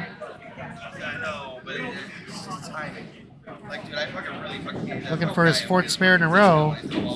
He will be just off the mark, off the check mark. Wasn't for lack of trying on that attempt. Nope. No, still had a chance to go. He just needed to hit a little more full. He will not get the 10 there either. He's at 73 after 5, Aaron St. Cyr is. But Tim Jalbert working on a double strike, looking for more. Yeah, all eyes on Tim Jalbert right now for the triple. A lot of side pulls tonight, big side pulls tonight, from what I heard. Jalbert on the pocket. On the pocket, oh my goodness. So he'll take a 7. That'll finish the first strike. St. Cyr with an ugly drop there. I didn't quite catch if that was on the head pin. Oh, Jalbert should have probably been a spare. Yeah, but he touched them all. It didn't go. St. Cyr's looking at the 5, 6, 7, 10 with a piece of wood down there. So I'll finish off the second strike. St. Cyr, if he hits that wood right and hopes for a miracle, it could go. Maybe red line. Yeah, red line that wood. Yeah, just like that. Just like that. That'll go. What a spare by Aaron St. Cyr. God, it's almost like we called it. I love when I zoom into a shot and I just think it's gonna go and it does go. I've been pretty good on that tonight, I think. Oh my what God. a spare by Aaron St. Cyr. That's 4 marks this game for Aaron St. Cyr, 4 for 6. I've seen Aaron St. Cyr a lot in a lot of different tournaments and matches. He's got to be one of the best, most consistent bowlers out there right now. He's definitely towards the top echelon. Okay, so we have Jimbo out here stepping up in lane 4. He just misses the pocket. He'll leave the 4 horsemen on the left-hand side. And we'll see how Freshy can answer. Freshy, 2 for 4 on marks this game. Oh, just the left of the pocket. It's going to be the 1-3-7-10. It's your favorite leave. It's not my least favorite. That would be a diamond. No mark for Jimbo. He leaves the head pin. All right, let's zoom in on this because we like to watch this go, as we saw. It's always pretty. If you want to watch someone make that shot, watch me on Monday, ACS this past Monday. And I thought he was going to split it. See, Freshy didn't watch me do it. 10 bucks for Didn't have that Ayotte. technique. Didn't have that pinpoint accuracy that you had on yours. Well, he shot at it direct. He shot at it straight on, and I did not do that. I think his ball tailed a little more than he thought it was going to. Yeah. Oh, but Whoa, that was pretty, though. 10. See, that's how you make it up.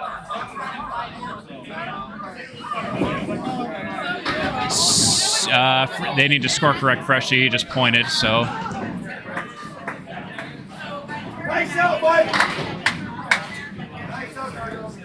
Yeah, he definitely deserved that 10. You want to make sure he gets all those points. Oh, yeah. So we got Jim Ayotte.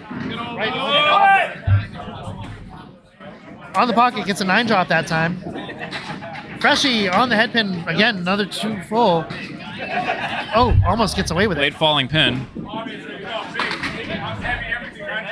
That wood in Jim's shot is not going to be kind.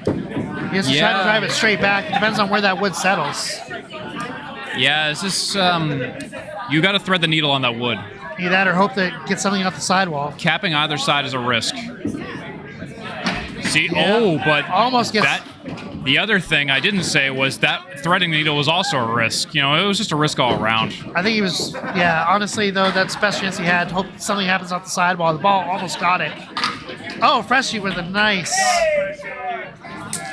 spare there. Freshy with a great spare, though. I almost called him Frenchy. I've been watching too much The Boys. French fries. All right, so I think I'm actually at a position where I think I got the scores actually squared away now. So let's do a score update. So Academy 2 is at 1610 in the total, up by 102 over Metro in the total for 1508. And in the third game, Academy 2 is also taking the third game at the moment, 385 to Metro's 366. Currently, Academy 2 is standing to take all 8 right now. Yeah, this is looking like a sweep. And honestly, Metro was trying to keep it close, but Academy's just pulling away. Beaupre doing everything he can to keep it close. But really, the story of the night's been there's the sub, Danny Allard. So, first bonus ball for Keith is an 8. And there'll be a 7 fill for Danny Allard. Danny Allard, like you said, has really been the story of the night. He's really... Just this dude who just came literally out of nowhere. He doesn't even have a team shirt on. That's spares all around for both of them. That's a spare on strike for Keith. And that would be his second spare in a row for Danny Allard. 94 through 7 plus the ball. Keith standing at 102 through 7 plus the ball. So Keith is at 353 and a ball right now as of the 7th. And he almost nails a strike there. Danny Allard on the pocket himself. Take a 6. Keith with an opportunity here to really pull ahead. Beaupre just has to punch that 5 in the face. And he... Oh, no! Oh, that ball had 3... That had pinned had 3 chances to go, and it missed all of them. It's too bad. Yeah, I think he just thought about it too much. Watch this. Yeah. Get it in the face for a 10. Danny Allard, he'll sneak that for a 9. All right. So, Danny Allard 108 through 8. Keith Beaupre at 121 through 8. They got to fix that. It's a 109. Give him an 8. Somebody will fix it. There it goes. There it is. Nope, not yet. Oh, sorry. I saw the green number. Yeah, they got to make that a 9. Oh, that's on them. Yep, as we said, it's on the bowlers to pay attention to that and score correct that. So, hey, here's what it is. Nate Lees delivers on the left side of the pocket. Crossover shot. Dave Godwin on the pocket. It's an 8 drop. Oh, nope, still pin still A 9 falling. drop. It's late action. Nate Lees almost gets a good miss out of that. Get off the deck, you coward! Godwin for the spare. He gets it. Ball goes right into the face. Nate Lees for a 9. So Dave Godwin keeping his foot on the gas, looking to fill up. Yep, and have a bit of an asterisk on Danny Allard's 8 blocks for that 108. I think it was a 9, if I'm not mistaken. It But was a 9, but yeah. officially an 8 as it stands now. Yeah, just following the bowlers on that one. Nate punches out the middle, spread eagle with a clipped wing. Godwin, left side of the pocket. They'll fill with a 7. Gives a favorable drop there for a spare.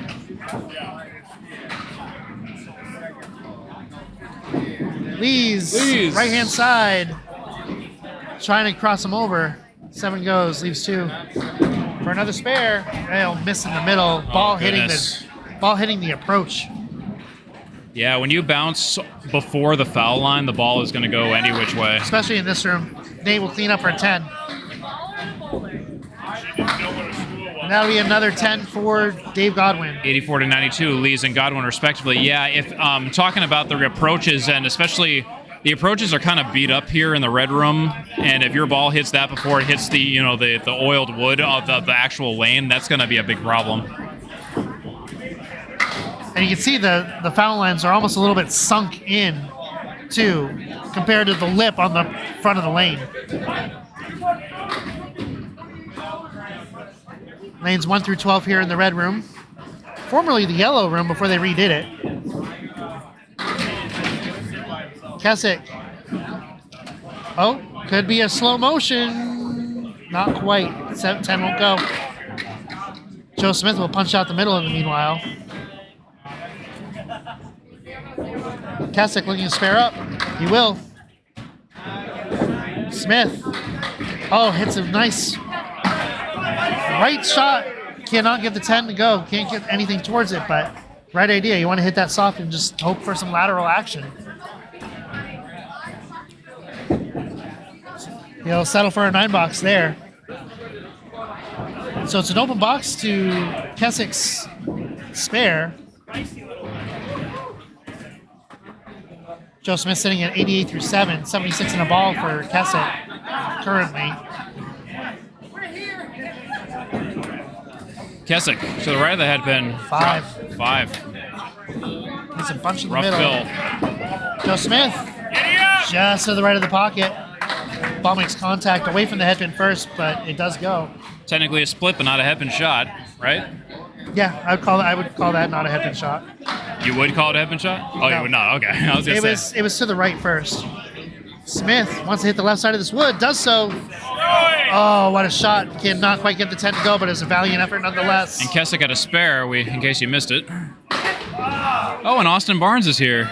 The guy Danny Allard is subbing for. Yep. So I guess Austin Barnes must have had something else going on tonight. All right, so let's take a look real quick at where we're at. Should be 91 in a ball for Kecyk and 98 for Smith after 8, and that is correct. I had to go back and make one quick score correction earlier as well for Nate Lees and Dave Godwin. I'm not sure who was right, if it was me or them, but I'm just following following the bowlers. The stream score, as always, is unofficial. Yes, technically it was a 9. However, they did not elect to correct it, so it will officially be an 8. Yeah, one of those things where I only have so many brain cells to keep track of, so I'm going to just follow their score. Saints here with a rough fill in the meanwhile. That's a 3 fill for St. Cyr. Not what he was looking for there. Jalbert on the headpin with a split. St. Cyr. Oh, he kisses the headpin and just dances all around and gets basically nothing out of it. It's a hard luck. Still wobbling. That in front of the hay bale, still wobbling. That's a great spare by Tim Jalbert. Kecyk. St. Cyr with a good out. I mean, not Kecyk. Saints here on the Kesyk's- bail on the right for a 9 box. Yes, this is Aaron St. Cyr Yeah, now. I'm like a pair behind right now mentally. It's all right. This action happens fast. Yeah, I feel like the speed has picked up a little bit. I swear, like I think we had a little bit of a lag in the second, but it's definitely up. Oh, St. Cyr all over the pocket. Oh, buries it. It's the 4 slides, but it won't go. It's going to be a right side punch out for a 4 fill for Tim Jalbert. St. Cyr looking to. St. Cyr on the single, and he's been good at these. A lot of spares for St. Cyr, and there's another. Yep, right on target. Stay on target. Jalbert. Oh, punches a little bit too much, he but might the get pins. it. He'll get it. From the back. 105 and a ball for St. Cyr after 8, and 114 and a ball after 8 for Tim Jalbert. No shame in that spare either. It went, I mean, he still hit it right where he needed to. Our anchor bowler's stepping back up. Big Zuffelato on lane 4 against Jimbo Ayotte, who's filling a spare on lane 3. Zuffelato on the pocket. Freshy. 8 drop. Good drop out of that. On the spare, it'll be an 8. Mirror images almost exactly, even including the wood. Freshy on the 4-7 and Ayotte on the 6-10. Spare for Freshy will get a Freshy. spare. Second spare in a row. Now it's Ayotte's turn to respond. Same idea, just mirror image. Yeah, that wood's a little further forward. That though. wood might be dangerous. That almost. Oh, he gets it anyway. It was a clean shot. So matching spares. 88 and 84, Freshy and Ayotte respectively. They're both on a fill. And talking about Allard and Beaupre, they're both in 400 territory. Barring any disasters, the next 2 balls they'll have 400s. It's going to be an 8 fill for Freshy as the pin comes out of play, and it will be a 7 fill for Jimbo. Oh, I think that pin might go back in the. It's hard to tell. Send that out light. It's hard to tell. You almost don't want that to be in play. Actually, as a bowler, I would think you would hope that that's out. So I think that might be in, actually. It's close. It's going to be close. I have a weird feeling it might be in. I think they're going to wait for somebody to go down and check. Yeah, Austin Barnes is going to go down. Austin Barnes is on the opposite team, so it's legal to go down and check. In the rule book, technically, a person from the same team cannot go down to check or remove debris. And it was out. Ruled out. Look at Must that. have been right on that line. Wow. The line is 24 inches in front of the head pin, so it must have just been right on it because it looked a little closer than that. Ruled out, so he's got to clear a shot at a spare here. I was wondering if Austin was walking with a limp there. I wonder if that was why maybe he wasn't bowling tonight. Possibly. I noticed he was walking kind of funny.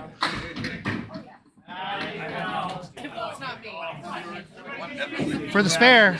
Oh, too it's full. A flush.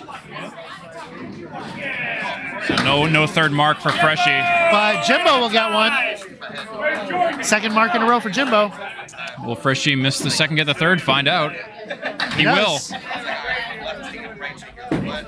All right, that should be 106 after 8 for Zuffelato and 101 in a ball for Ayotte after the end of the 8th. And that's the end of the roster. That's the top of the roster.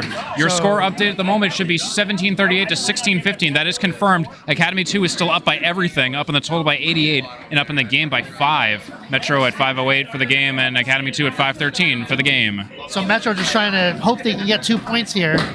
They have a chance. They're only 5 behind right now. Same amount of marks to fill. And it'll all come down to this. This is our final pair of boxes. Beaupre. 1, 2, 3, 4. Wow, that happened. What a spare attempt. Quick. Beaupre trying to get one here. Again, these are our 400 bowlers tonight. Yep. Or potentially 400. Beaupre on it. Oh, too, A little too far. It might go. Hold the phone. Take it. It will go. That's a timely spare for Keith Beaupre. It'll be a 10 box for Danny Allard. They're both having great nights. Looks like. And Allard has officially crossed the 400 threshold. He's at 406. Keith Beaupre's at 382 and a fill. So Allard already got it, and Beaupre's about to get it. If he gets a mark, he might even get a little further into it. Off to the left. So it'll be a 4 fill. Danny Allard off to the left himself. It's going to be a strong finish. It's going to be a good finish or a strong night for both of these bowlers.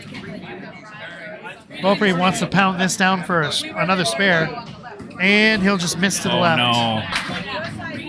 Wanting to hit everything on the left and send to the right. Danny Allard will get a 7 to finish off. That'll be a 131. That'll be a 413.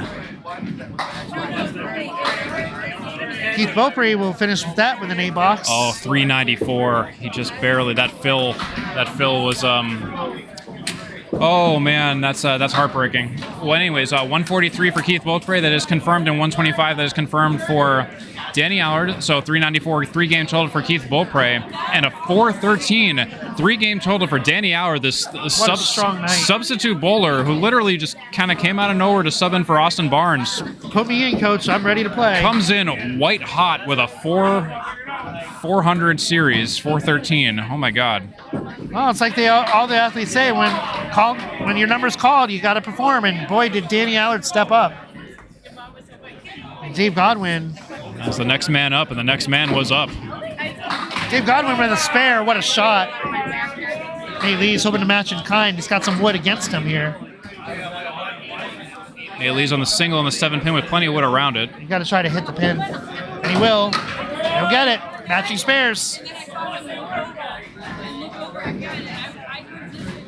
102 in a ball through 9 for Dave Godwin. 95 in a ball for Nate Lees.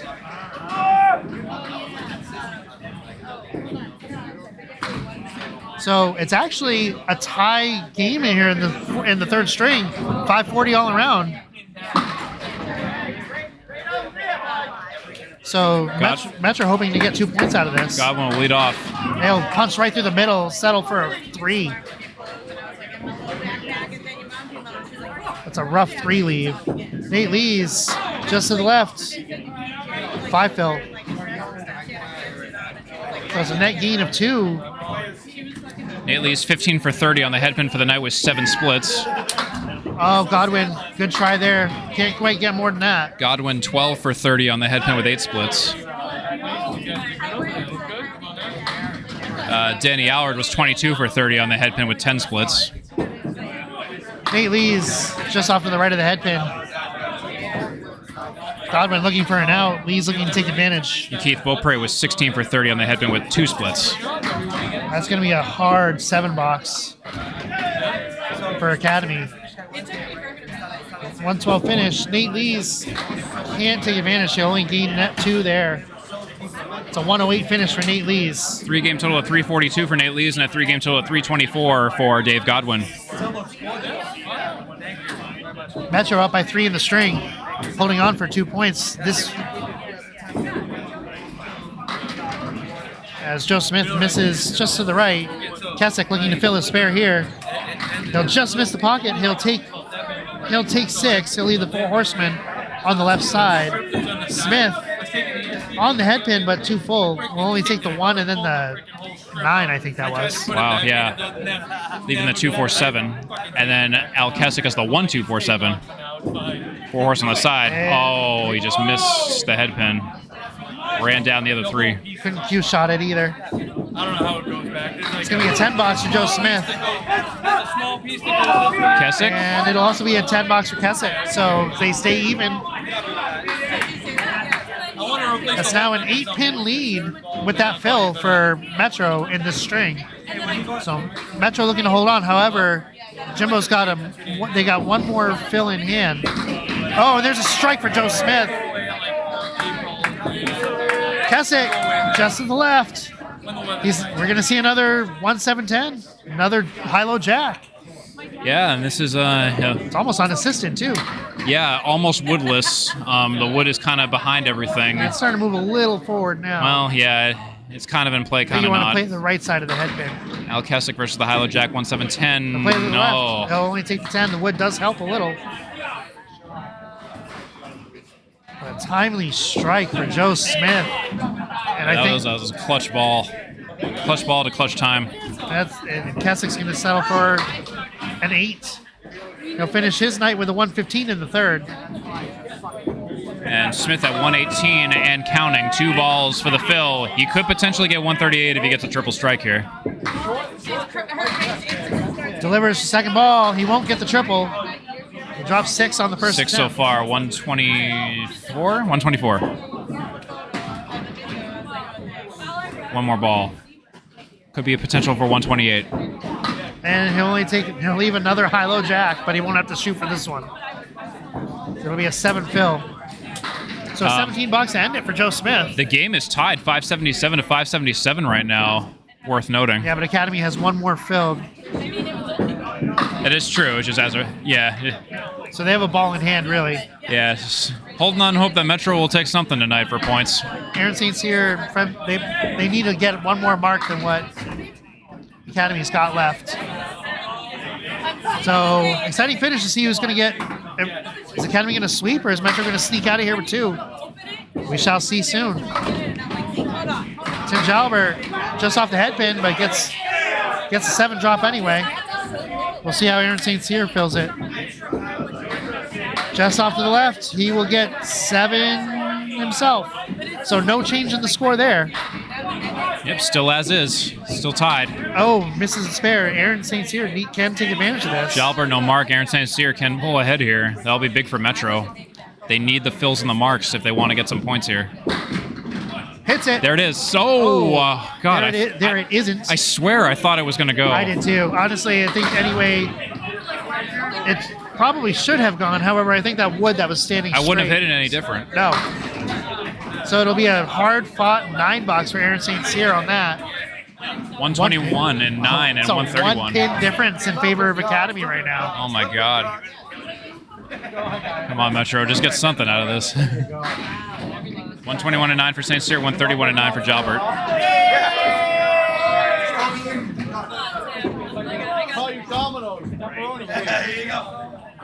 Jalbert delivers on the head pin, another spread eagle. That's 16 for 30 on the head pin, and 9 out of those 16 head pin shots are splits for Jalbert. St. Cyr on the left side pocket. He'll take 8. That's 16 for 30 for Aaron St. Cyr, with 7 of those 16 being splits. Not a bad leave either. Wants to hit it soft though. You don't want to hit that too hard and drive it. I think if you hit that wood too hard, it's just gonna fly over everything. Jalbert, will he get it? Take it. Almost. That was the closest we've seen to a spread eagle spare. There was one earlier that almost went. I think it was 1 or 2 pins remaining. I think they left 2. I think that one was closer. Yeah. St. Cyr, he'll get it. Timely spare there. That's big. That is big for Metro. Jalbert will finish with a 10, and they'll give him 141 for the third string. Metro with a fill here, so that almost negates the extra ball by Jim Ayotte. Jalbert finishes with a 125 average and a 3-game total of 376. So Tim Jalbert got pretty close to a 400 himself, just a hair off. Several bowlers Stays here almost for the 400 fill. tonight. Oh no. That hurts. All That'll right. be a half Worcester on the fill. So St. Cyr will finish with a 3-game total of 383. Oh, yeah, so many bowlers almost getting Close to 400s 400. tonight. A lot of high scores. Yeah, 383, 3-game total for St. Cyr with that 133. So it all comes down to this. Last 2 boxes of the match. As Jimbo Ayotte will take the first shot, and he's looking to fill. Jim Ayotte and 4. Ayotte Right at the head pin. with a 6 fill. No, he's off the head pin. That's a 4 horseman. Just to the right of the pocket. Freshy hoping for a little spinorama. He'll get 5. He's got the 4 horsemen on the right. Sort of these mirror images shots. And it will not be a spare. Yeah, I was about to be like, you sure about that? No, but I was sticking to my guns anyway. With this room, I'm never certain. Sometimes you just got to stick with it till you're proven wrong. Oh, Freshy. punch. And I think that's pretty much gonna do it. That's a 10 there. Freshy needs a match. He needs a match, he needs a mark, and he needs to hope that Jimbo does not get a mark in the last box. And he'll miss it, he'll get a 7, so it's a tall order now. I think it's it's a difference of 8 right now for Academy 2 and Metro. You would need to hope that Jimbo starts punching out. 1 box remaining. You need like a Cinderella story here. It's funny, the match has felt a lot closer than it's been. Jimbo, Left of the head pin. that'll be a 6-drop. Hard spare leave there. Jimbo 17 for 30 on head pin with 6 splits. Freshy, he gives himself a chance.